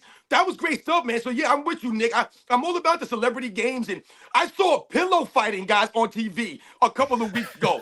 Pillow fighting. Are you insane? This is where we are in America. We have pillow fighting on TV. These guys were trash talk each other and then went out there in a ring and hit each other with pillows. Grown men. Rate LiAngelo Ball from crap or trash. I don't know if it's in respect to his basketball game or if it's in respect to his song. I like his song. I mean, I really like this super chat because it's putting the two adequate like categories. Crap or trash. I like that. It's one or the other. I mean, look, this kid, he's got whatever. His average is whatever. Stats, 27 points and 7 assists a game or something like that. He's missed whatever, 20-some games already. He missed, I think he played in the 30s the last 2 years. That's LiAngelo. You're mixing up LaMelo with LiAngelo. Oh, okay. LiAngelo's I don't even know what this is then. Who is this other Ball? Didn't he have a brief run? He had a brief How stint many in the balls NBA are there, guys? There's 3. He wrote a song. And where's this one? Is this one in the league? No. Short time, right? Didn't he get a right? Yeah, wasn't he a prospect or something? Yeah, I think he was on like a 2-way contract. Yeah, he played for a little bit. For like 3 games, and then they kicked him out. So this is some social media presence / like whatever side show. Well, he has like a rap album, right? Didn't he come up with a song that's blowing up on YouTube right now? See, that's where we're at right now. It don't matter who you are. You could come out here and become a millionaire, a one-hit wonder, so to speak, man, and look like you have, shout out to him, man. I don't know if his songs are good. I don't listen to that kind of music, but, if he's got some talent, shout out to him. But like you said, we know that his, playing career wasn't much. It was not for me, and for that reason, I'm out. Now wait, who's the kid I'm thinking of? That's an all-star that's on the 13 to 39. What's his name? What's his name? LaMelo. So there's LiAngelo, LaMelo, and then of course Lonzo. Yeah. Okay. I'm straight now. And LeVar. I'm straight now. Thank you, LeVar. Bands Nabs, for that super chat, so I could get straight on this.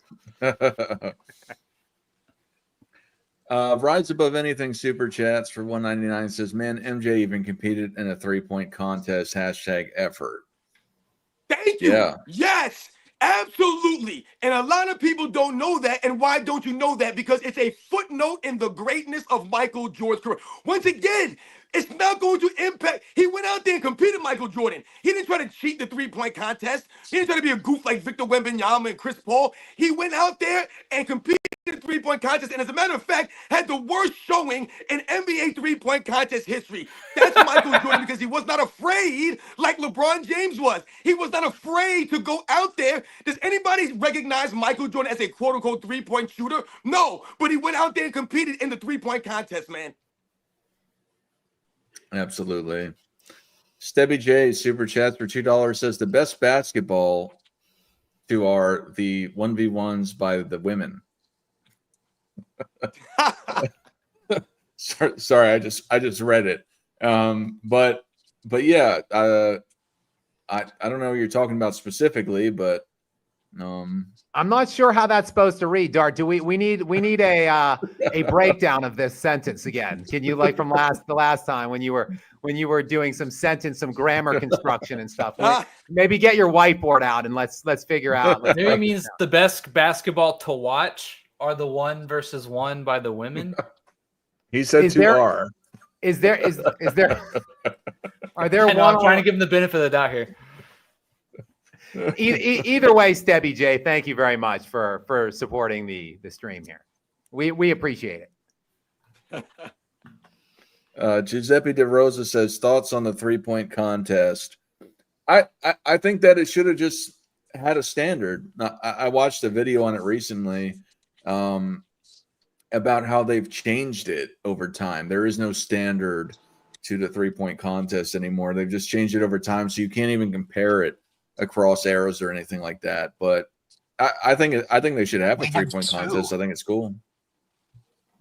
We have two. Yeah, I think more players, at least fairly high level players are willing to compete in the 3-point versus the dunk. I don't know why, but so I mean, yeah. But like you said, some consistency. Like I remember like the money ball was like the last ball of every rack, and that's all there was. Like now there's like some balls are worth 3. I don't know. I don't even know what the format is anymore. So like you said, some bit of consistency would be nice there. Yeah, it's weird. Didn't they get rid of that Steph Curry versus Sabrina Ionescu thing? I think they scrapped that after last year.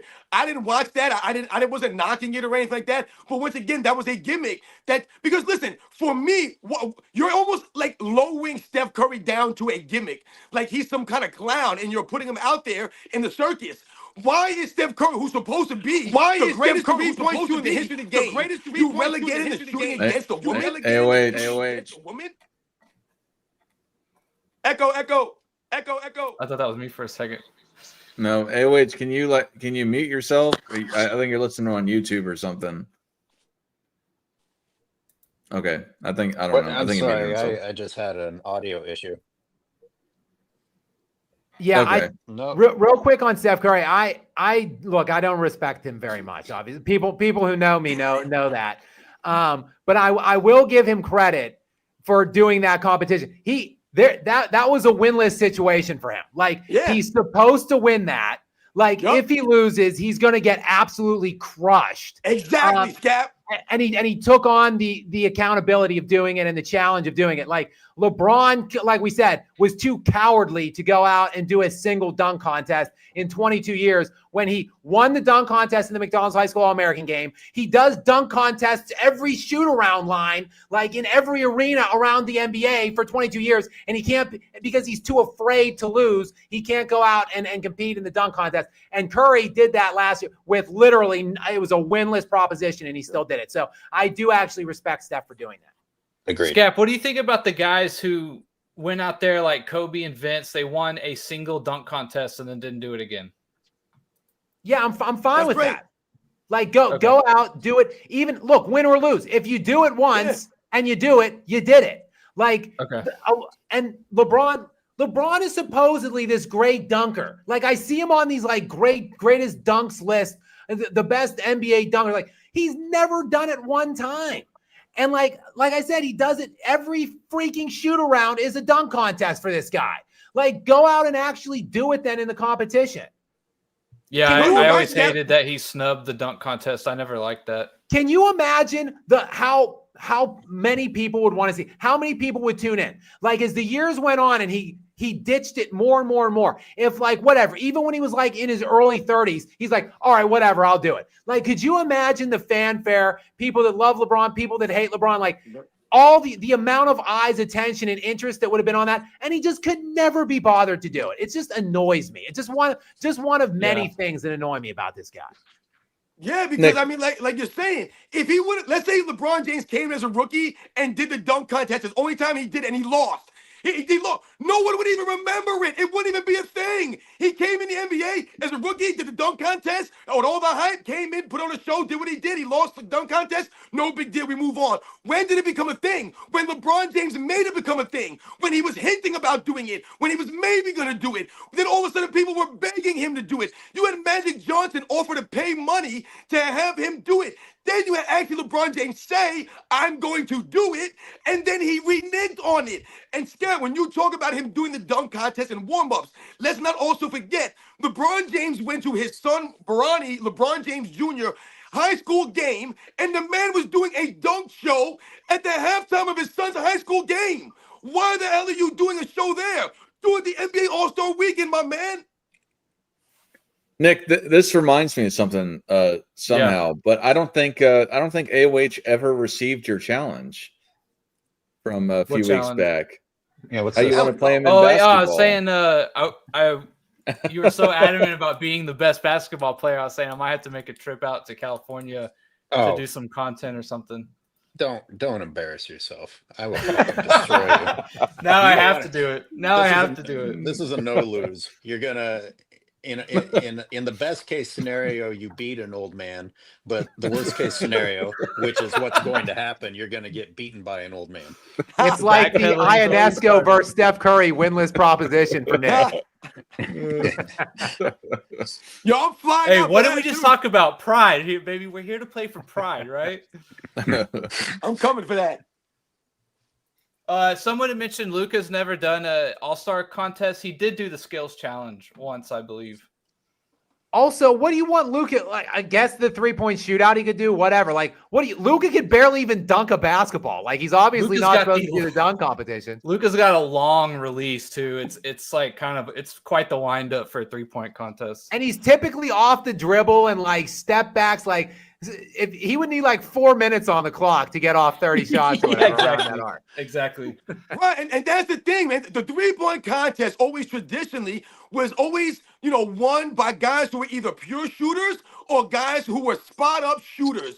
That was their role. I remember guys like Craig Hodges winning the 3-point contest. He wasn't the greatest shooter in the history of the NBA, but he was a pure shooter and he was a spot-up shooter. That's what he specialized in. So the 3-point contest was nothing to him. Larry Bird, a pure shooter. A lot of these guys, either pure shooters or they're spot-up shooters. This is why someone like a Michael Jordan, when he went out there and attempted to do a 3-point contest, why he looked silly. Because the 3-point contest was not fitting Michael Jordan. Michael Jordan shoots threes in rhythm. He needs to either be coming into the 3-pointer or stepping into it in rhythm of the shot. He can't just be grabbing the ball off a rack and spot up and shoot. That was never going to be him. But he went out there, and you guys mentioned it earlier.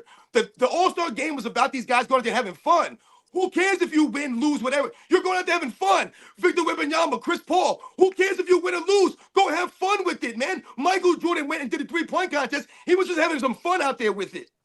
Also, Jordan elevated a lot on his jump shot. Like, you see a lot of the 3-point winners, like they have a quick release, they're flat, they're kind of a low jump off their jump shot. So yeah, like it's just a different thing. But like you said, like we just want to see the best players out there competing. Like that's what we're really asking for and wanting.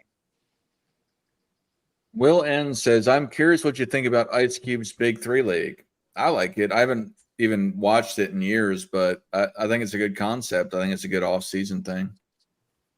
Yeah, I like it. I think there was some buzz in the summer or maybe 2 years ago that he offered Caitlin Clark $5 million to play some games in the Big 3, which I think would have been fascinating because the players that are in Cube's thing are like from previous generations, like competitive generations, like guys that even at like 40 or whatever, 50, even some would like not just be jogging around letting Caitlin Clark shoot threes. Like that could have been pretty interesting and fairly embarrassing for Caitlin Clark if she did it. So it was probably good for her to turn that down because those guys actually do still have a competitive edge, a lot of the guys in that. So I've seen it off and on, and I kind of like the product, honestly. Yeah, we're just talking about like the big the three. retired game. It's the same thing, essentially. Yeah, the big three to me, I've watched some of it. The only maybe knock I would have on it, or not really a knock, or the only a problem I would see, because let's be real here, the problem has been that the NBA has not partnered up with the big three. They refuse to promote this league, and I think part of it is being some of the optics. There's a lot of fights with these guys, man. Like you said, Scap, they're competitive. These guys are from the previous eras. A lot of these guys are from the 2000s era. These guys are out there to compete. Remember, a lot of these guys didn't make a lot of money when they played. So maybe they're out there looking for some money and they're going out there to compete, man.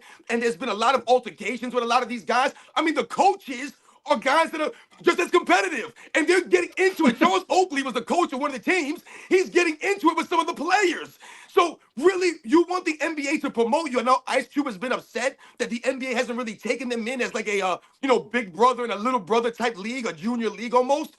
But that might be part of the reason why you guys are always having these problems, with fights and altercations and the optics. I mean, every time you turn on YouTube, you'll see, oh, so-and-so going after this guy, so-and-so going after that guy. But the games are very good because these guys are still skilled and competitive.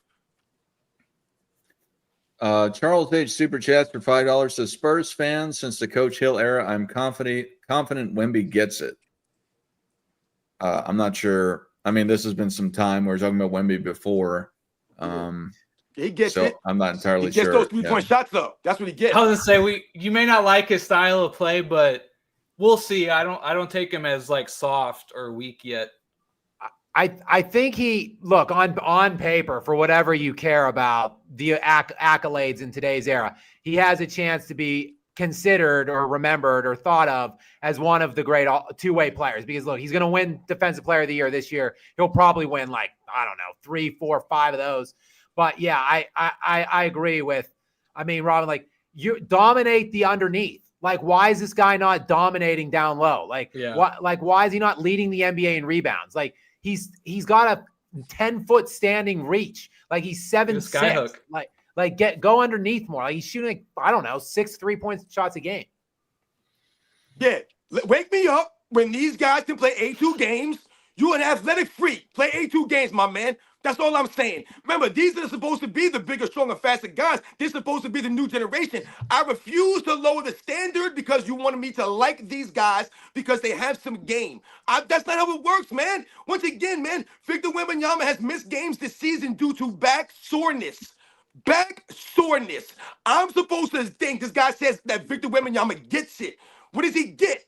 That he's out with soreness? That's not legit, man. Look, I also want to just say real quick on him. Like, I want to like him. I do, because he does play defense. I want to like him. But I get he's young. I get he's only 21 or whatever it is. But the Spurs aren't that bad. He's an all-star. He's going to be an all-NBA team, whatever, probably second or third team all-NBA. He's going to win Defensive Player of the Year. They're 7 games under 500. Like, what? How are they not even going to make the play-in? And now they make this huge trade for De'Aaron Fox. Like, they better make the playoffs. You're on the clock now. Like, when your organization is going out of its way to build pieces around you from an early stage, go out there and pay it off. I better start. I don't want to hear oh, he's young. Oh, he whatever. No, at least make the freaking playoffs this year. They're 13-30 or something. Or I think they're 30. I don't know what it is. I think I checked 6 or 7 games under 500. Not good. 32-39, something like that.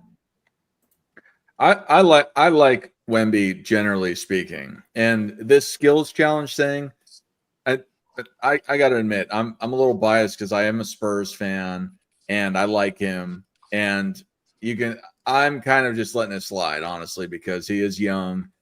And to you guys' point when you brought it up, I think it in ways is more of a Chris Paul thing.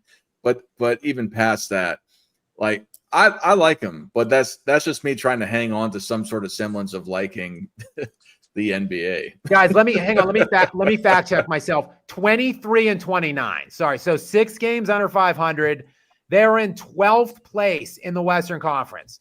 There are exactly 3 teams worse than them below them: Portland, Utah, and New Orleans. I mean, come on. Like, this is a generational guy. Like, ascend. Like, let's see at least a playoff. Let's see an 8 spot, right? Like, wouldn't that be fun? Like, if they get the 8 seed and they're going Wemby versus Chet, the 1 and 2 in rookie of the year voting last year, Chet Holmgren versus Wembanyama, Shea probably the MVP versus the up and coming defensive player of the year, generational talent, Victor Wembanyama. Let's make it happen, San Antonio. Let's make it happen, Victor Wembanyama. If you're that great, you're already on the clock. No, that's a great point, Scap. You know, when I talked about, you're talking about the record that they have. So once again, we talk about the impact that you're not having on the court. So those numbers are fantastic. But your team's not winning any damn games. And once again, let's not act like the Western Conference is so stacked with all of these monster teams, man. This is not those Western Conferences of back in the day, man, where you needed to win 50 games just to sniff the playoffs. So the Spurs should be better just off the strength of the Western Conference taking a step back this season. And I was talking earlier this year. I looked into the numbers, and I talked about this. When Victor Wembanyama took more than 6 threes in a game for the Spurs, they were like 6, 7 games under 500. When he took 6 or less, 6 threes or less, they were like 11 and 2. They were winning games. So when I say to people, I got a problem with him taking 9, 10, 11 threes a game, it's taking away from his overall game, which in turn hurts the San Antonio Spurs. How does Nick. Pop allow that though? Because he's an old school coach. He's a great coach. He doesn't see that.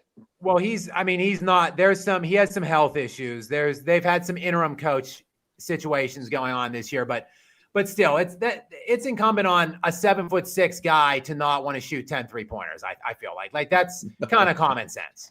Well, remember, they don't want to, bog down Victor Wembanyama's wings. They want to let him flourish, let him do his thing. That's great. All I'm saying is what I've seen is that this man sometimes gets crazy with the threes. They don't want to hurt their wrists on the rim, Robin. That's right. Nick, you got a question for you. Well, I guess it's for everybody, but I don't think you didn't mention on this show. What's your take on the Luka trade? Yeah, I mean, we talked about it Wednesday before last. I mean, obviously, I'm devastated.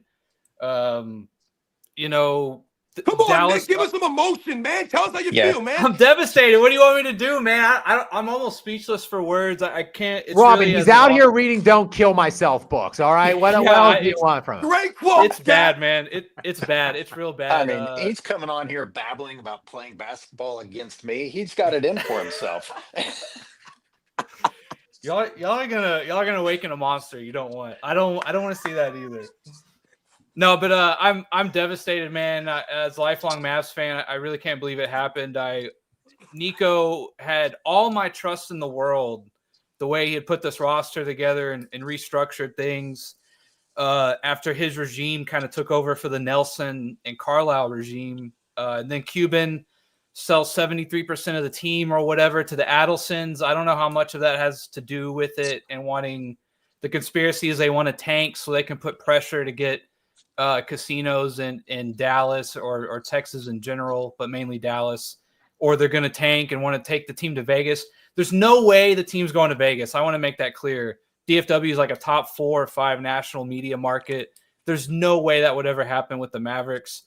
Could they to maybe make a move to get gambling in Texas? Maybe, but yeah, just as a fan, I'm devastated, man. When I heard the news, I thought, all right, Nico's wheeling and dealing here. Someone must have offered the farm and the future farm to get Luka. So let's see what we got. And the reasoning and justification to only get 1 first-rounder back and a 6-year older Anthony Davis that's also hurt quite often. I know the last 2 years he technically had played more games than Luka, but if there's nothing more that comes out from this, maybe we won't know for a couple years. But as it stands now, this has to be there's just no justification for it. I can't even get the logic of it.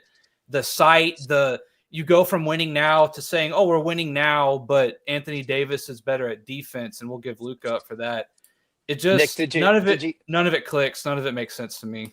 Did you get excited for a brief moment when AD and the Mavs looked great together? I mean, did you have even a little bit of healing moment there before it was shattered? Well, I mean, first of all, AD's still a great player. Like, let's not, just because it was a horrible trade doesn't mean AD should get dragged through the mud. But it's more of his injury and his age compared to Luka.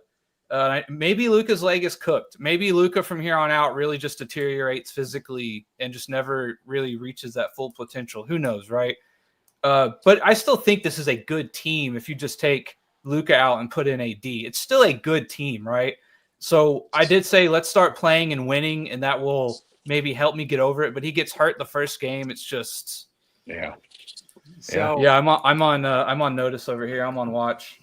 So I've talked a lot about this on my channel. I'm not going to recap my actual take on it, but I have been crushing Nico Harrison, and I think obviously ownership had to put this mandate out that they wanted to move him. I agree. I don't like Nico Harrison's not barging into ownership's office with a whiteboard like Alec Baldwin and Glenn Ross talking about like we've got to trade Luka Doncic. They came, and he doesn't shop around. You don't shop around Luka Doncic. Like, what the fuck are we doing? Man? That's where you can criticize Nico Harrison. Not that the trade was made because ownership made that edict.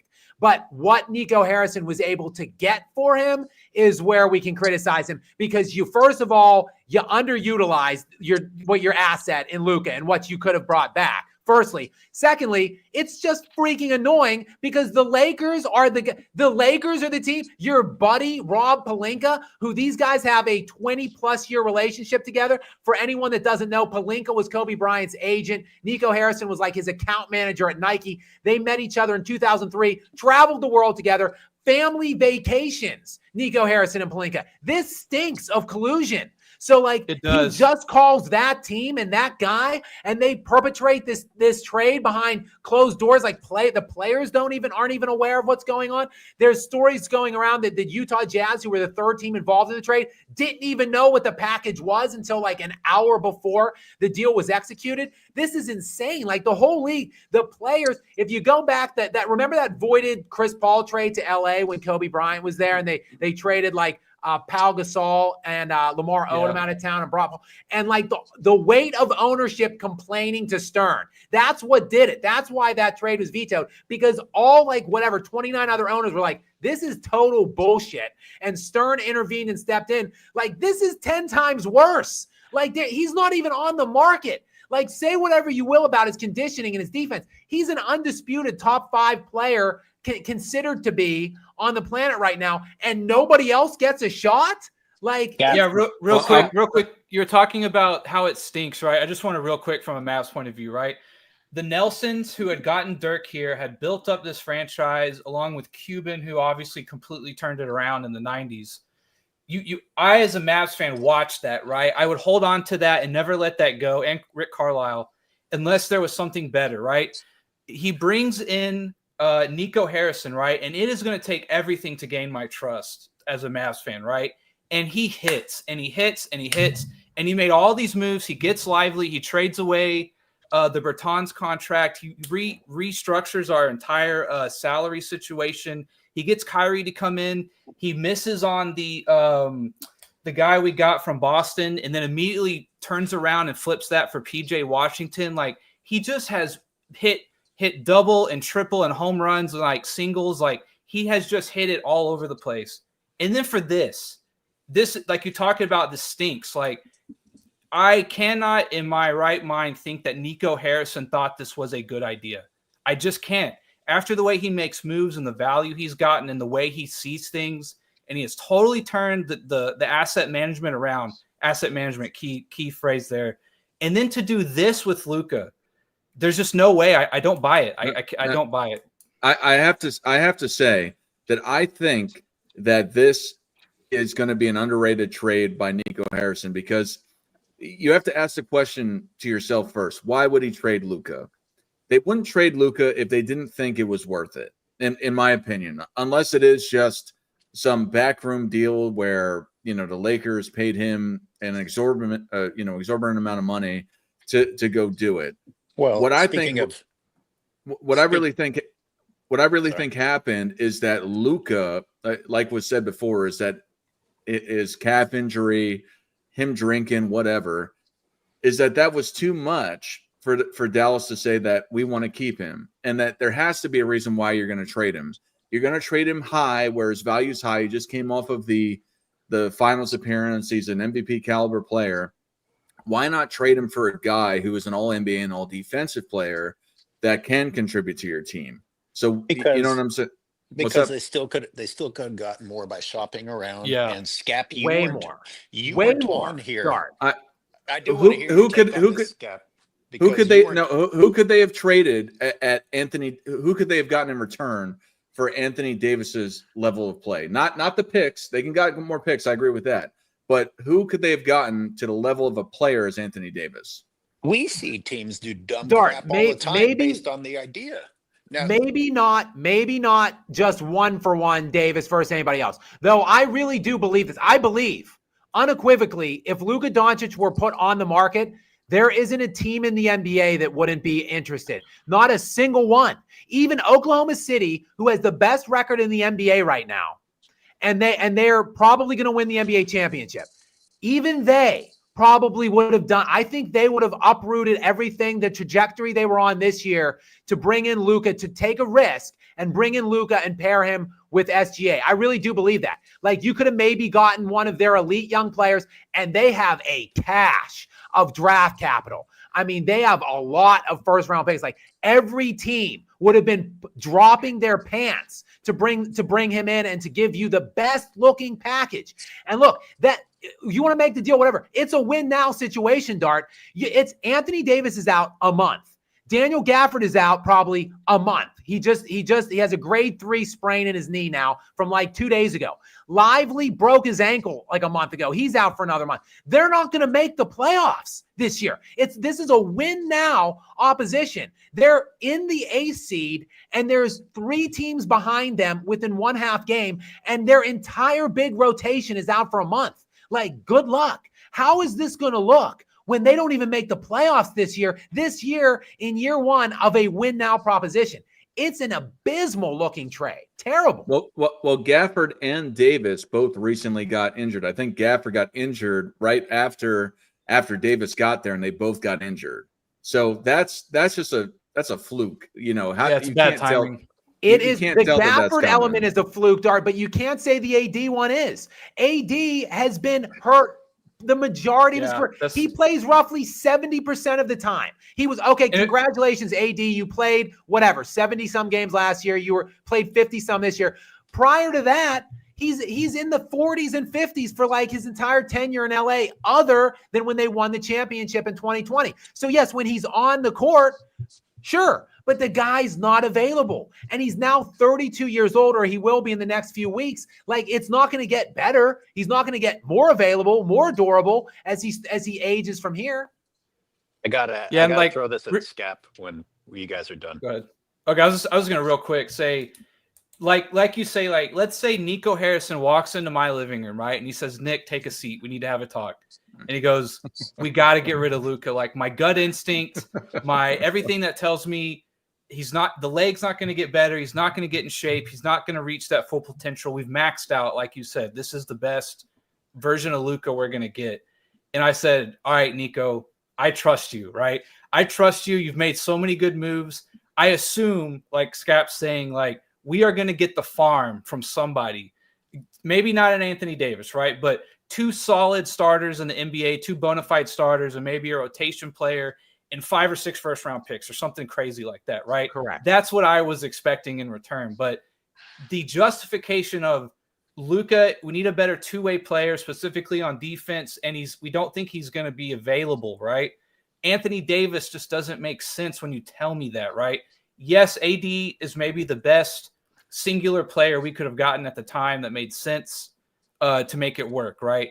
But the value and the justification, the risk reward, the ceiling and the floor, to me, it makes no sense. The trade is not justified, in my opinion. It's so lopsided. I will say this though, in your defense, this, like I said on the last Wednesday show, this trade does have a couple outs. Like you said, if Luka really doesn't live up to the potential, the conditioning is an issue. We might look back in 2-3 years and say, hey, like the Mavs, they actually did somehow dodge a bullet here or get out from under a falling rock. again, right now, I don't think that's what's going to happen. But you're Nick. right. This trade has a few outs. Like when Nash, real quick, when Nash left Dallas, right? Everyone said that was so bad, but they both like did better than they maybe ever would have done together. 3 straight MVPs in a ring. Again, I don't like it. I think it's bad, but there are a few outs. If you're familiar with poker terminology, there are a couple outs here. Again, I don't like my odds, but there are a couple outs here that maybe like Dart was saying, we might look back. Maybe it's not as bad as we're making it out to be right now. Look, there are a lot of things about Luka that I don't like. There's a lot of a lot of behavior that he's exhibited in these first 6-7 years that I don't like. So let's just call an ace an ace. Let's just assume and confirm, yes, he is fat and lazy and doesn't try on defense. Good. I agree with all of those. And yet he is first team All-NBA every year of his career other than his rookie season coming into this year. So with him being fat and lazy and not caring about his conditioning and having a terrible work ethic, he is still first team All-NBA 5 straight years. Well, yikes. What happens if he all of a sudden decides to not be fat and lazy? Like, that's going to look like one of the worst trades in all of sports history, not just the NBA. One last thing before AOH goes is that people don't get rid of a good thing unless it's not a good thing. So Nico Harrison and the Mavericks, just from the outside looking in, and me with my ideas behind it, just my analysis behind it, is that there's something wrong. Yes, he's done all of that in the past, but he got injured with the calf. They got concerns about his conditioning, which I think has been a long-standing thing. All I'm saying is that they wouldn't have gotten rid of him if they didn't think it was worth it. Dart, real quick, and I'll turn right back to you. They went to the finals last year. So the only way, Dart, is that they must win a championship. They have to. Like the Dallas Mavericks with Anthony Davis have to unequivocally must win an NBA championship or they failed. The trade was a failure because they made the finals last year and they had a superstar for 10 years to at least sell to the fans and market. That's one of the outs is that maybe this Davis Kyrie combo, guard center combo, if they win a ring, all right, I'll forgive it in the next 2-3 years. But that your window is now 2-3 years, right? So that's the other side of that coin. All right, ready? Yes. You guys just presented all the reasons that the trade didn't make sense, and you also talked about the relationship between Pelinka and Nico. And Scap, you weren't here. Maybe it was on me and Robin's show when the idea was floated that the reason that this trade took place this way behind back doors and was a player to player is if you take into context how LA has struggled to get a star player to voluntarily come join up with LeBron because LeBron James is such a terrible teammate. Well, this took the option out of it. Luka had no choice. And we talked about, you could have shopped around for more. Well, you also had a lack of desire for players to come play with LeBron. So how do we know that this wasn't a favor between Pelinka and Harris to once again appease LeBron James and get Luka, despite LeBron's pathetic attempt to pretend that he didn't have anything to do with this or know about it, that it was in fact, once again, Rob Pelinka getting LeBron James what he wanted and doing it in a very crafty manner. I guess I'll just say real quick, LeBron saying he had no idea might be the biggest giveaway there is. I'll say that real quick. And I'll turn it right back over. My only question and pushback on that theory is what's the incentive for Nico Harrison and Dallas ownership? Like, are you telling me that there's like a league-wide conspiracy? Obviously, like the very top of the top, like it goes up to the upper bowels of the NBA offices have helped like to create this trade, because otherwise, like, how are you selling this to Nico Harrison if you're Pelinka? Well, we're talking about a friendship that goes back to childhood, and who knows what types of other little financial favors, maybe stocks and companies, inside trading, all kinds of things that these guys help each other out with. Or I don't know, but when guys are that tight and they're in control of teams, who knows what Pelinka promised Nico in order to make it happen. No, but AOH, you bring up a great point, man. My bad. I All didn't mean to right. cut you off, man. Everybody Go, got go, quiet all go. of a sudden. I was patient for 10 fucking minutes and now everybody's quiet. I didn't mean to cut you off, man. I'm done. I'm done. Oh. I'm, fi- No, I'm No, finally no, done. but you brought up okay. a great point when you say that players are not really willing to play alongside or with LeBron James. That's a very great point that you bring up because when we think about LeBron James's history, part of the problem for a lot of the teams out there throughout LeBron James' career, the Cleveland Cavaliers, the first in a round, the Miami Heat, and so forth and so on, is that they have to make these trades, right, and go around players that don't want to necessarily come to their team. They don't want to play with LeBron James. So they have to figure out all these different ways to get guys through back weight deals. This is why LeBron James had to form super teams, and he has to go and cahoot with his boys. That's the only way it can work, or he's not going to get the guys that he quote unquote wants on his team. Think about Kyrie Irving. Behind Kyrie Irving's back, LeBron James was trying to get him traded after they won the championship. And why is that? Part of it was because Kyrie Irving was getting so much shine by hitting that big shot.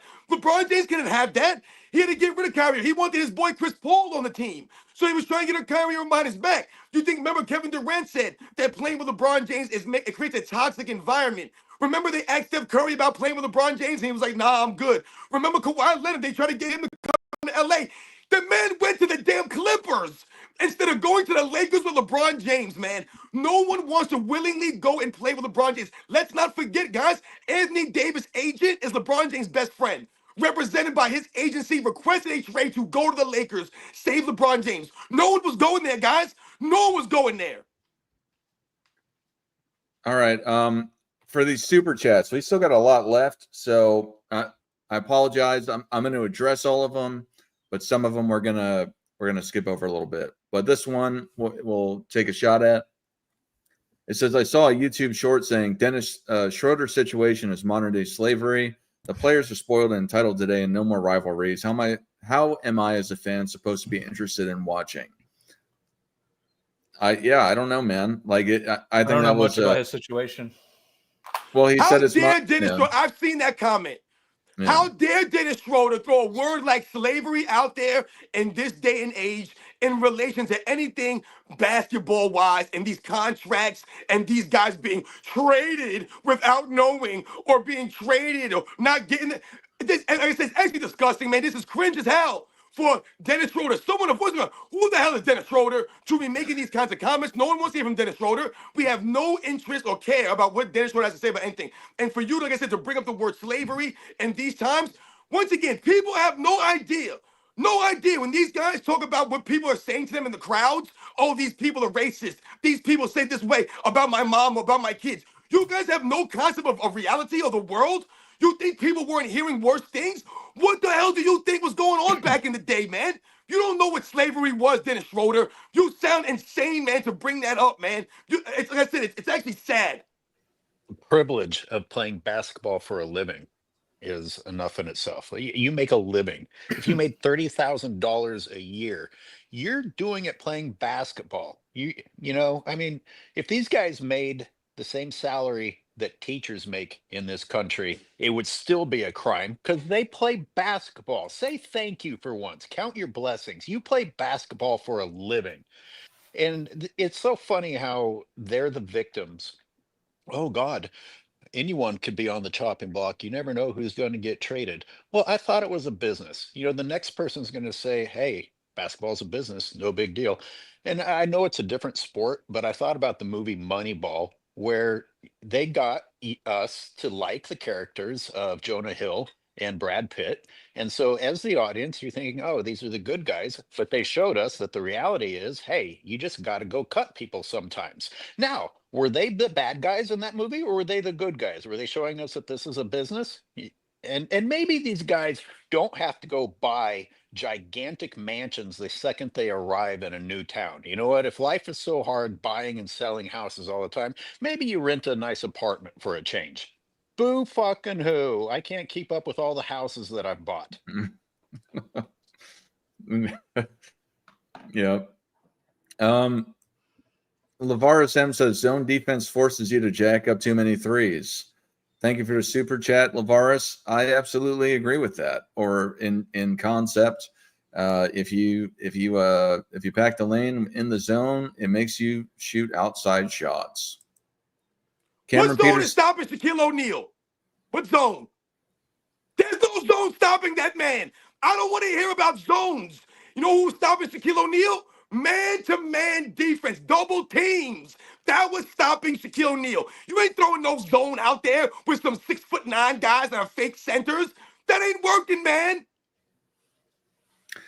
Cameron Peterson, super chats for $2 Canadian. Not sure how much that's worth.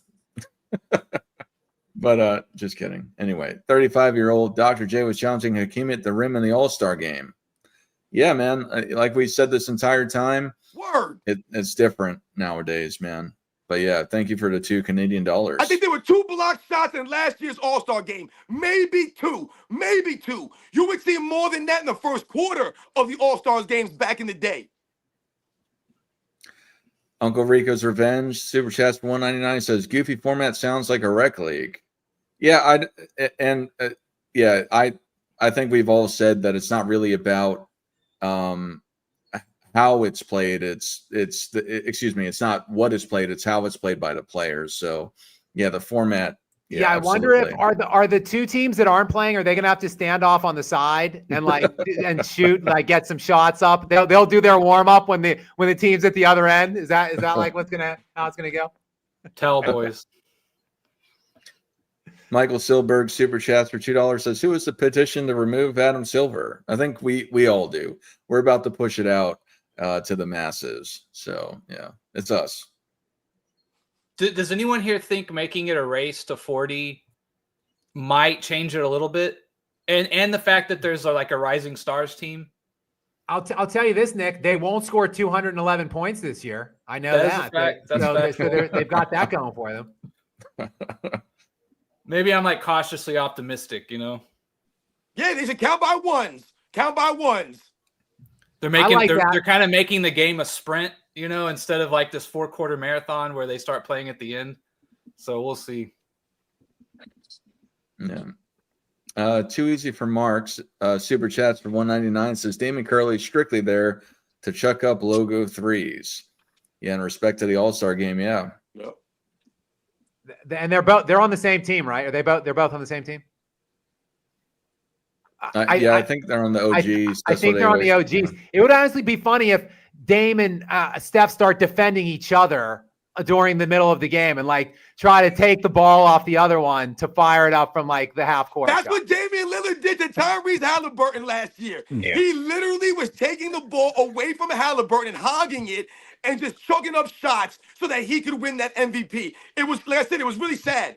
Yeah, Damian Lillard's MVP was maybe one of the grossest things I've ever seen. Yeah, if it had been based on competition and heart and he's just fighting for his team and really wants to win, that'd be one thing. But it was a no competition, nobody's trying, stupid blowout situation where whoever was willing to be the most selfish person out there was going to get the MVP. Yeah, congratulations, Dame.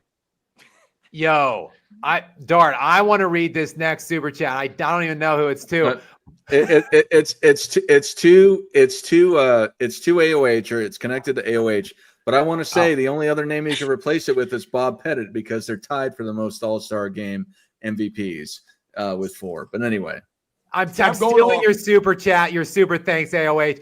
Thank you, Fred Jams from AOH on his behalf. I, though, am going to answer his question. I couldn't agree with this super chat anymore. Take Kobe's name out your mouths and off this stupid trophy. That man has four All-Star game MVPs, and it's because of the things I highlighted earlier in the show, him going out when he's in his 17th season playing lockdown defense on a guy who everyone thinks is the best player in the NBA. It was that mindset. It was him when the collection of guys were formed that were supposed to be the best of the best. It was about Kobe saying, and I'm better than them. I want to show that. It's just so distasteful seeing Dame Lillard chucking up half-court shots and getting booed at half-court with an MVP trophy with Kobe's name on it. Yuck. Yeah, that's great. AOH for $10, you get super chatted. It says, I think they should remove setting screens in the NBA.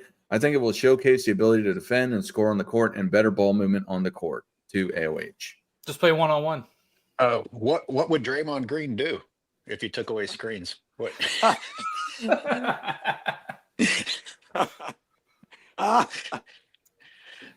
Yeah, that's an interesting concept. Take away screens. I don't know.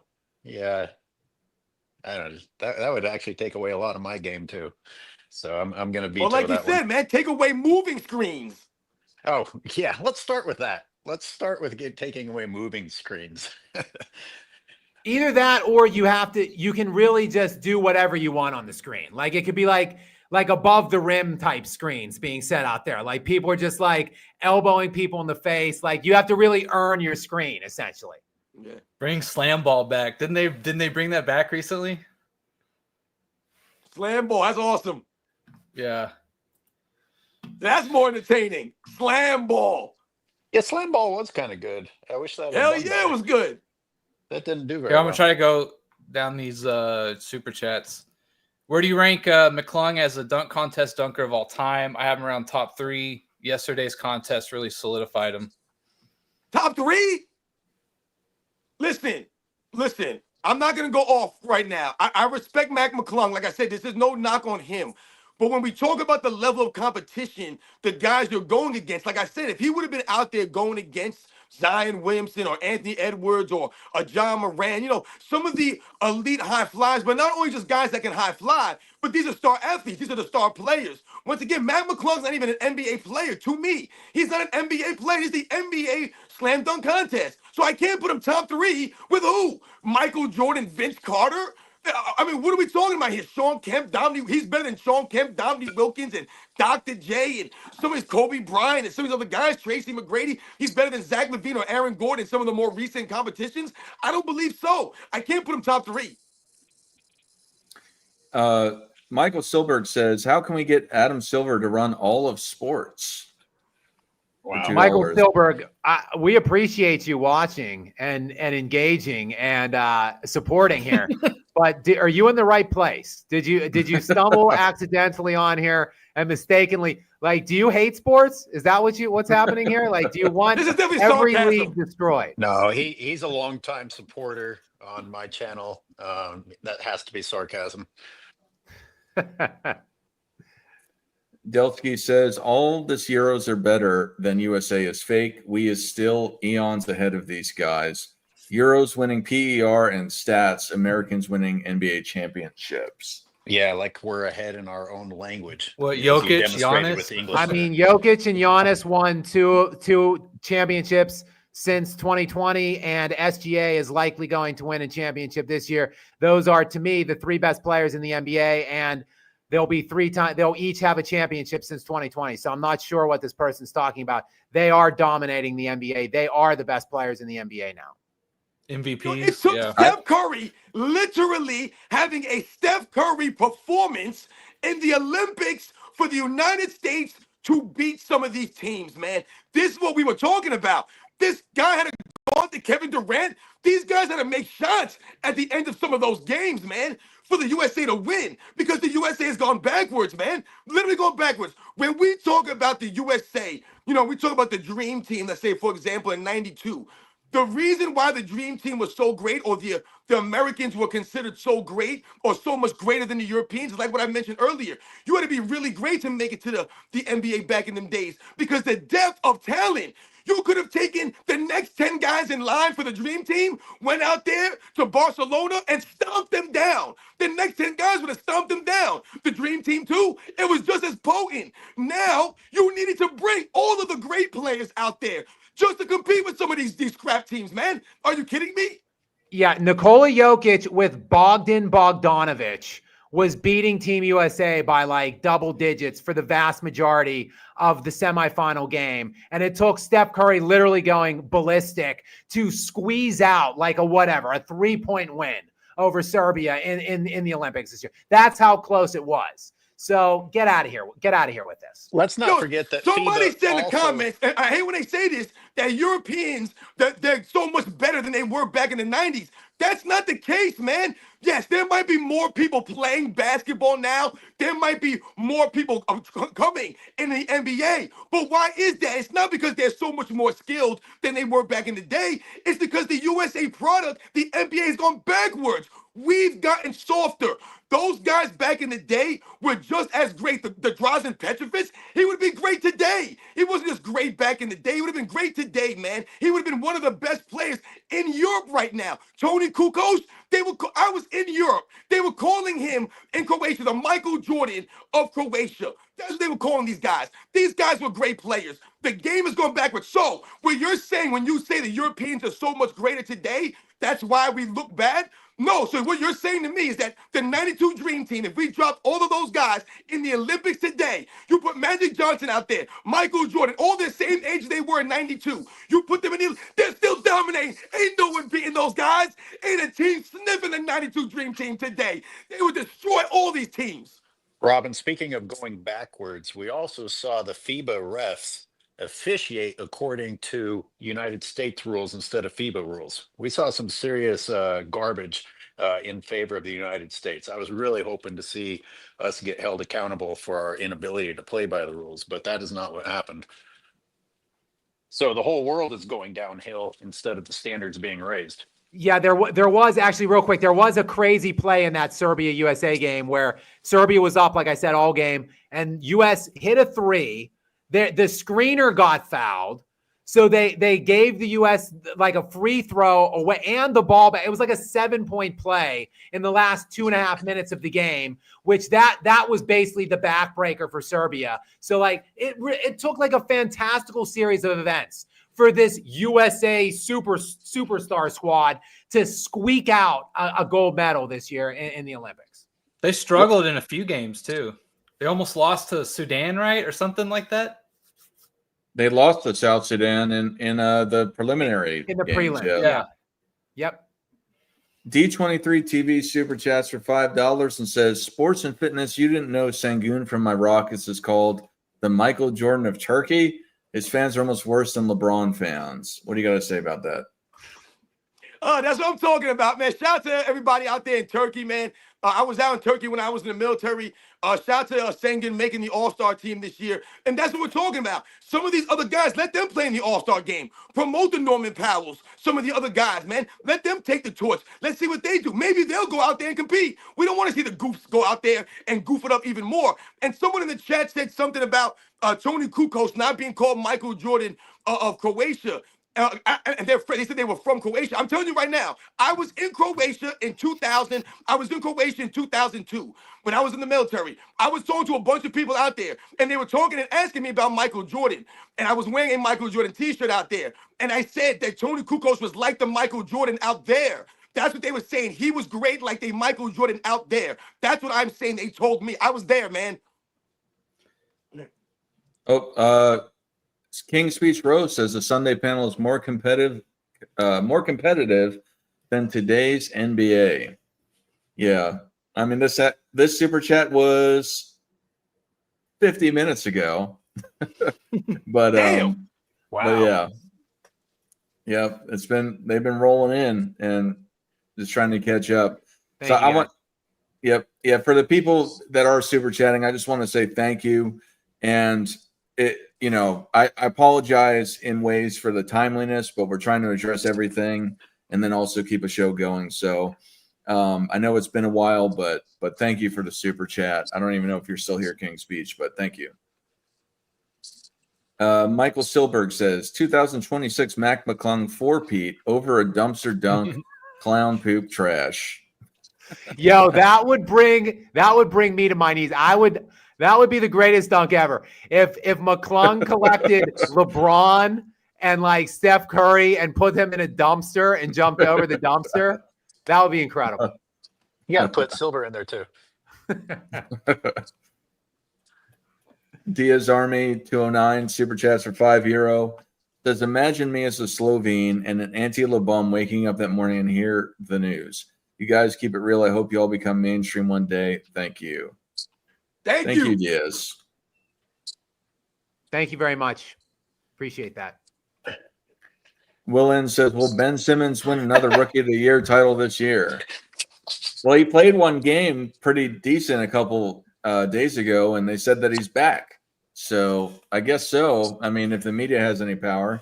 The man scored 12 points, man. That's how low we've lowered the standard for Ben Simmons, man. Think about the standard. This is what we talk about, guys. They've lowered the bar so low for Ben Simmons. We're just impressed that he's still playing in the NBA, that he's not mentally frail and has got to take a mental day off. Think about Joel Embiid and the standard that's been lowered. Someone like Zion Williamson. We're just happy Zion Williamson's out there. The man can't keep himself in shape, can't play back-to-back games, but hey, we're just happy he's out there.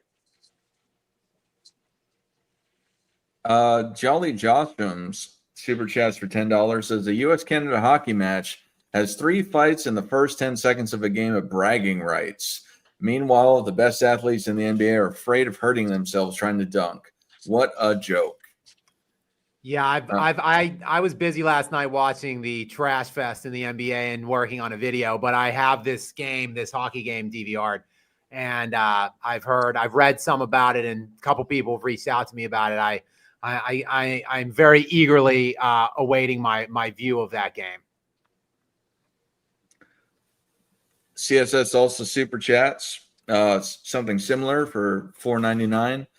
Glad I made it in time, gents. Have to point out the NHL tourney versus lackadaisical NBA NHL 3 fights in the first 9 seconds. Dudes care. Love to see it. Love to see some sport that does. Yo, hockey players don't play no games, man. These guys are legit. They out there and they put on the line. These guys are throwing gloves down. They're punching each other in the face. I mean, when we talk about the mentality of some of the NBA players and we talk about physicality and the style of play, it's not only just a visual optics for the fans, but also you going to your bench and your teammates getting in your face about these things. And now you got to go to the locker room. You might get punched in the mouth. So when we talk about grown men and being a professional athlete, that's what these guys are doing, yo. I was never a hockey fan per se. I never played it. I never really watched it growing up, but I respect the hell out of those guys. You ever notice how hockey players are always like missing teeth and things of that nature? They always look jacked up because these guys are going out there and like I said, they're earning their money. Marquivian Black super chats for $1.99 says top right is a clown. Kobe played compy and you crying. I don't know what Marquavian. I guess that's to me. I may be a clown, but at least I can produce one singular sentence properly. I don't have any idea what that's supposed to mean. But thank you for the super chat to whoever you made it. Probably not me though.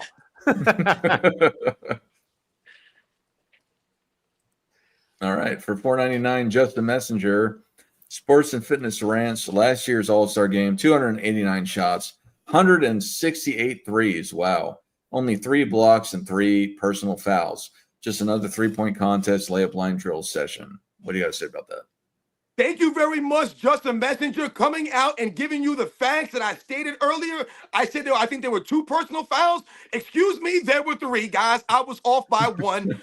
I said that there may have been 2 blocks. Excuse me, I was off by 1. There were 3. So shout out to Justin Messenger. Like I said, almost 200 3-pointers taken in that game. Damian Lillard, I believe, shot 23 of them. I believe Tyrese Halliburton shot about 17, maybe, if I'm not mistaken. But like you said, it was a 3-point contest.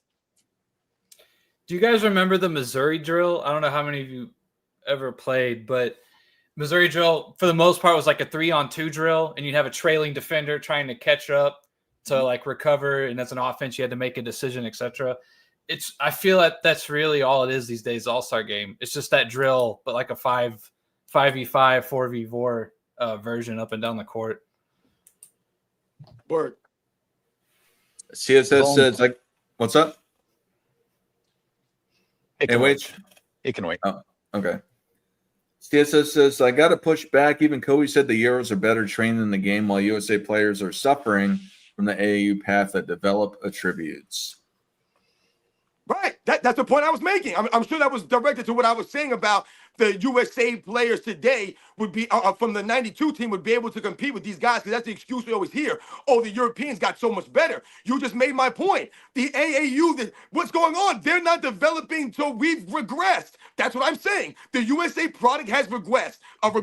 The NBA product, the American players, they've gone backwards. They haven't pushed the game forward. The game's gone backwards. I'm telling you guys right now, if you drop Michael Jordan, Scottie Pippen, Magic Johnson, Charles Barkley, Karl Malone, Patrick Ewing, Chris Mullin, John Stockton, Clyde Drexler, you drop them in Olympic competition at that time today, they are just fine. Why? Because the fundamentals of basketball have not changed, guys, and they played with the fundamentals. They didn't need to carry the ball to get down the court. They didn't need to travel to dunk the basketball or make these layups. These guys didn't need gimmicks. These guys were legit NBA players that could shoot the ball, play defense, run the floor, pass it, all of these things. They had high IQs, and more importantly, they were true competitors that were going to go out there. So the Europeans are not going to be able to push these guys around. They're not going to be able to go out there and push them around like some of these guys today. And they're not going to be out there a bunch of goofs, man. Delsky super chats for $2 says 3 euro lead chips in 30 years. USA equals chips, euros equals stats. We're not talking about 30 years. We're talking about the state of the league right now. And I'm not even talking about specifically Euros. I'm saying foreign-born players, like international players versus domestic players in the United States of America. The best players today are not born here in the United States. They're coming from overseas. There's no disputing that. They're winning all the MVPs. They're winning championships. Like I don't know what you want me to say. Like, the U.S. game is regressing. There's no doubt about it. You want to talk about the AAUification of it. Like, it's simply all slashes, dunks, and three-point shots. There's no fundamentals. There's no skill sets. Like, the European players are better skilled. They're more fundamental. They're more talented. They actually, I think, do compete more, and they're loyal to the organization that drafts them by and large. Like, they're just better. Yeah, get over it. Like, you guys, get over it is what I'm saying to you, to the NBA. Like, if you want to fix it, it's incumbent on you, the players, the youth movement in the United States of America, to do it. But to try to push back and complain about what we're saying, you're not grasping reality. Like, America has lost the hold in the NBA, period. The Gold Eagle 99 super chat AOH for $10 says, I appreciate you, or no, he didn't super chat, or she didn't super chat AOH, but it's directed towards him. It says, I appreciate you uploading the 87 All-Star game. That's what an All-Star game should look like. I didn't watch it all, though. What do you have to say about that? Yeah, well, that's great, because I wanted to talk about one of the lies about, the attempt to complement today's game. They say they're more skilled and things like that, but they also say it's a faster paced game. And Michael Jordan got interviewed in that All-Star game, and I mentioned it in that video that I did. I said, the interviewer was saying, wow, man, you guys are all over the place out there. And Jordan says, yeah, well, we're going to get tired and then we'll start taking threes. And that just gives it all away. The 3-point chucking today is lazy basketball. It's cover as little ground as possible and try to take a shot with the least amount of effort required possible. And therefore, that's what Michael Jordan was alluding to. He wasn't trying to crap on the game, but he was saying, hey, just wait until we get too tired to really drive and dunk and kick out and things like that. And then you'll start to see the 3-pointers show up when we're all tired. That means that today's game is what tired people look like. And you're trying to sell us that it's a better version of basketball. It's not. Absolutely. All right. So we've gone through all the super chats. So we got to wrap it up. yeah, absolutely. So Nick, I know that you went through your heartfelt discussion about Luka. Do you have anything for the people as we leave? Yes, actually, I want to leave with this a little white pill, right, or a silver lining. Texas A&M Aggies, number 8 in the nation in basketball. I cannot believe I'm seeing this in my lifetime as an Aggie, as my alma mater, that our basketball team looks like they're going to maybe get a 2 seed in the tournament, which would really be something. But a little shout out to them. It's a complete – everything is upside down and backwards, right? I guess, the basketball gods give it and they take it away. So for the Luka, I will leave us with the Aggies are doing pretty good. So I'm happy about that. All right, AOH. Got anything for the people? Thanks everybody for tuning in. I am trying to do more lives to make up for the fact that I haven't been able to get around to video editing. And tomorrow will be yet another live. Robin can't make it, but 93 Zay will be on, and we will be looking at his breakdowns of the All-Star weekend. And then on Wednesday, Robin will be back for another live. Anyway, thank you everyone for sticking with me while I'm not able to do my usual footage breakdowns. All right, Jay, Scapatag, you got anything for the people? Yeah, just again, thanks. I love being here when I can make it work. I've been pretty busy lately myself, but I love getting on here with you guys. Love the panel. Thank you to everybody that comes here and interacts and engages with us here, supports it. Anyone that comes in from me, you should check out from my channel. You should check out everybody here. You guys are all doing good work out there. Dart, thank you so much for what you do here. And Nick, I was hearing like the sad music from Top Gun when Goose dies. Like I was hearing that music when you were talking about Luka today. I'm gonna let's see if guys, if you're listening out there, send this guy an edible arrangement or something. Get him a fruit basket, something. I feel really, really sorry and really bad for him. Yeah, it sucks. I'm not gonna lie. You're gonna feel even worse when you see us play basketball against each other. Yeah. I hope that happens. So Nick and Speen were talking about trying to get a thing together. And for me, I personally travel a lot for my work, and it often can be unpredictable. So I told them, and I think it's probably the best location otherwise, is that if we do a get together and we play basketball or do a show, I think you should all come to Hawaii. I mean, yes, I'm in.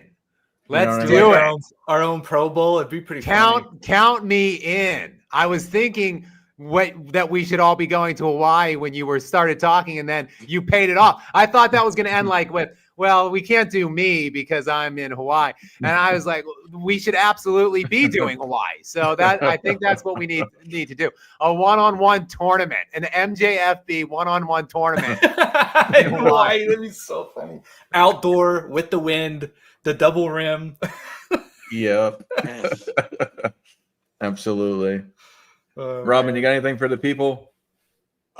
Yeah, I mean, listen, like I said, I love doing the show. Shout out to everybody in the chat. I mean, you guys have me rolling today. Nick versus AOH possibility down the road, man. That's iconic right there, man. That will get more views than the All-Star game. I guarantee it, man. So, yeah, it would be interesting, man. Like I said, man, I would definitely fly out wherever you guys would do that just so I could witness that myself, man. And then maybe I could do the commentating for that event. But yeah, once again, it was a great show. Like I said, I always enjoy coming here with you guys on Sunday and chopping it up, man. Shout out to everybody in the chat. Once again, you guys humble us with your donations and the support that you guys give us, the things that you guys write in the chat. Thank you very much, Dart again, Scap, my man Nick, of course, the Czar again. I'm sorry I can't beat it with you on Monday, but me and AOH, we'll be going live on Wednesday. So once again, you guys know the deal. I'll catch you guys on the next one, man. Another super chat came in real fast before we shut it, or two. Michael Silberg says, when you selectively make rules and selectively enforce rules to choose winners, there's literally no way to compete over anything but stats and salary. Yeah, fair play. Yep. Word. And Delsky for $5 says, respect Scap, I sub to you, but I make basketball content too on Delsky channel. And y'all lucky I'm not on this panel. Euro's not held to the same standard. Man, he is salty about the Euro thing. Delsky, thank you so much for subscribing and also for your support here and your chat. And maybe one of these days we can have you on. I again just must protest. The non-Americans have seized control of this sport for the foreseeable future, and I don't see it stopping anytime soon. He typed that in a complete sentence. Are you sure he was an American? Ah, Yeah. All right. Well, thank you, panel. Thank you, chat. Thank you all for the super chats.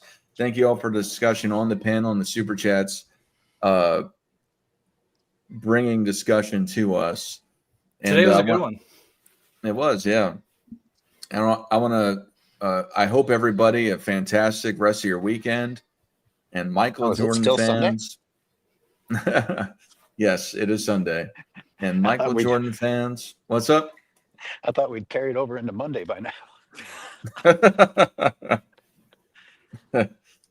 Michael Jordan fans are the best.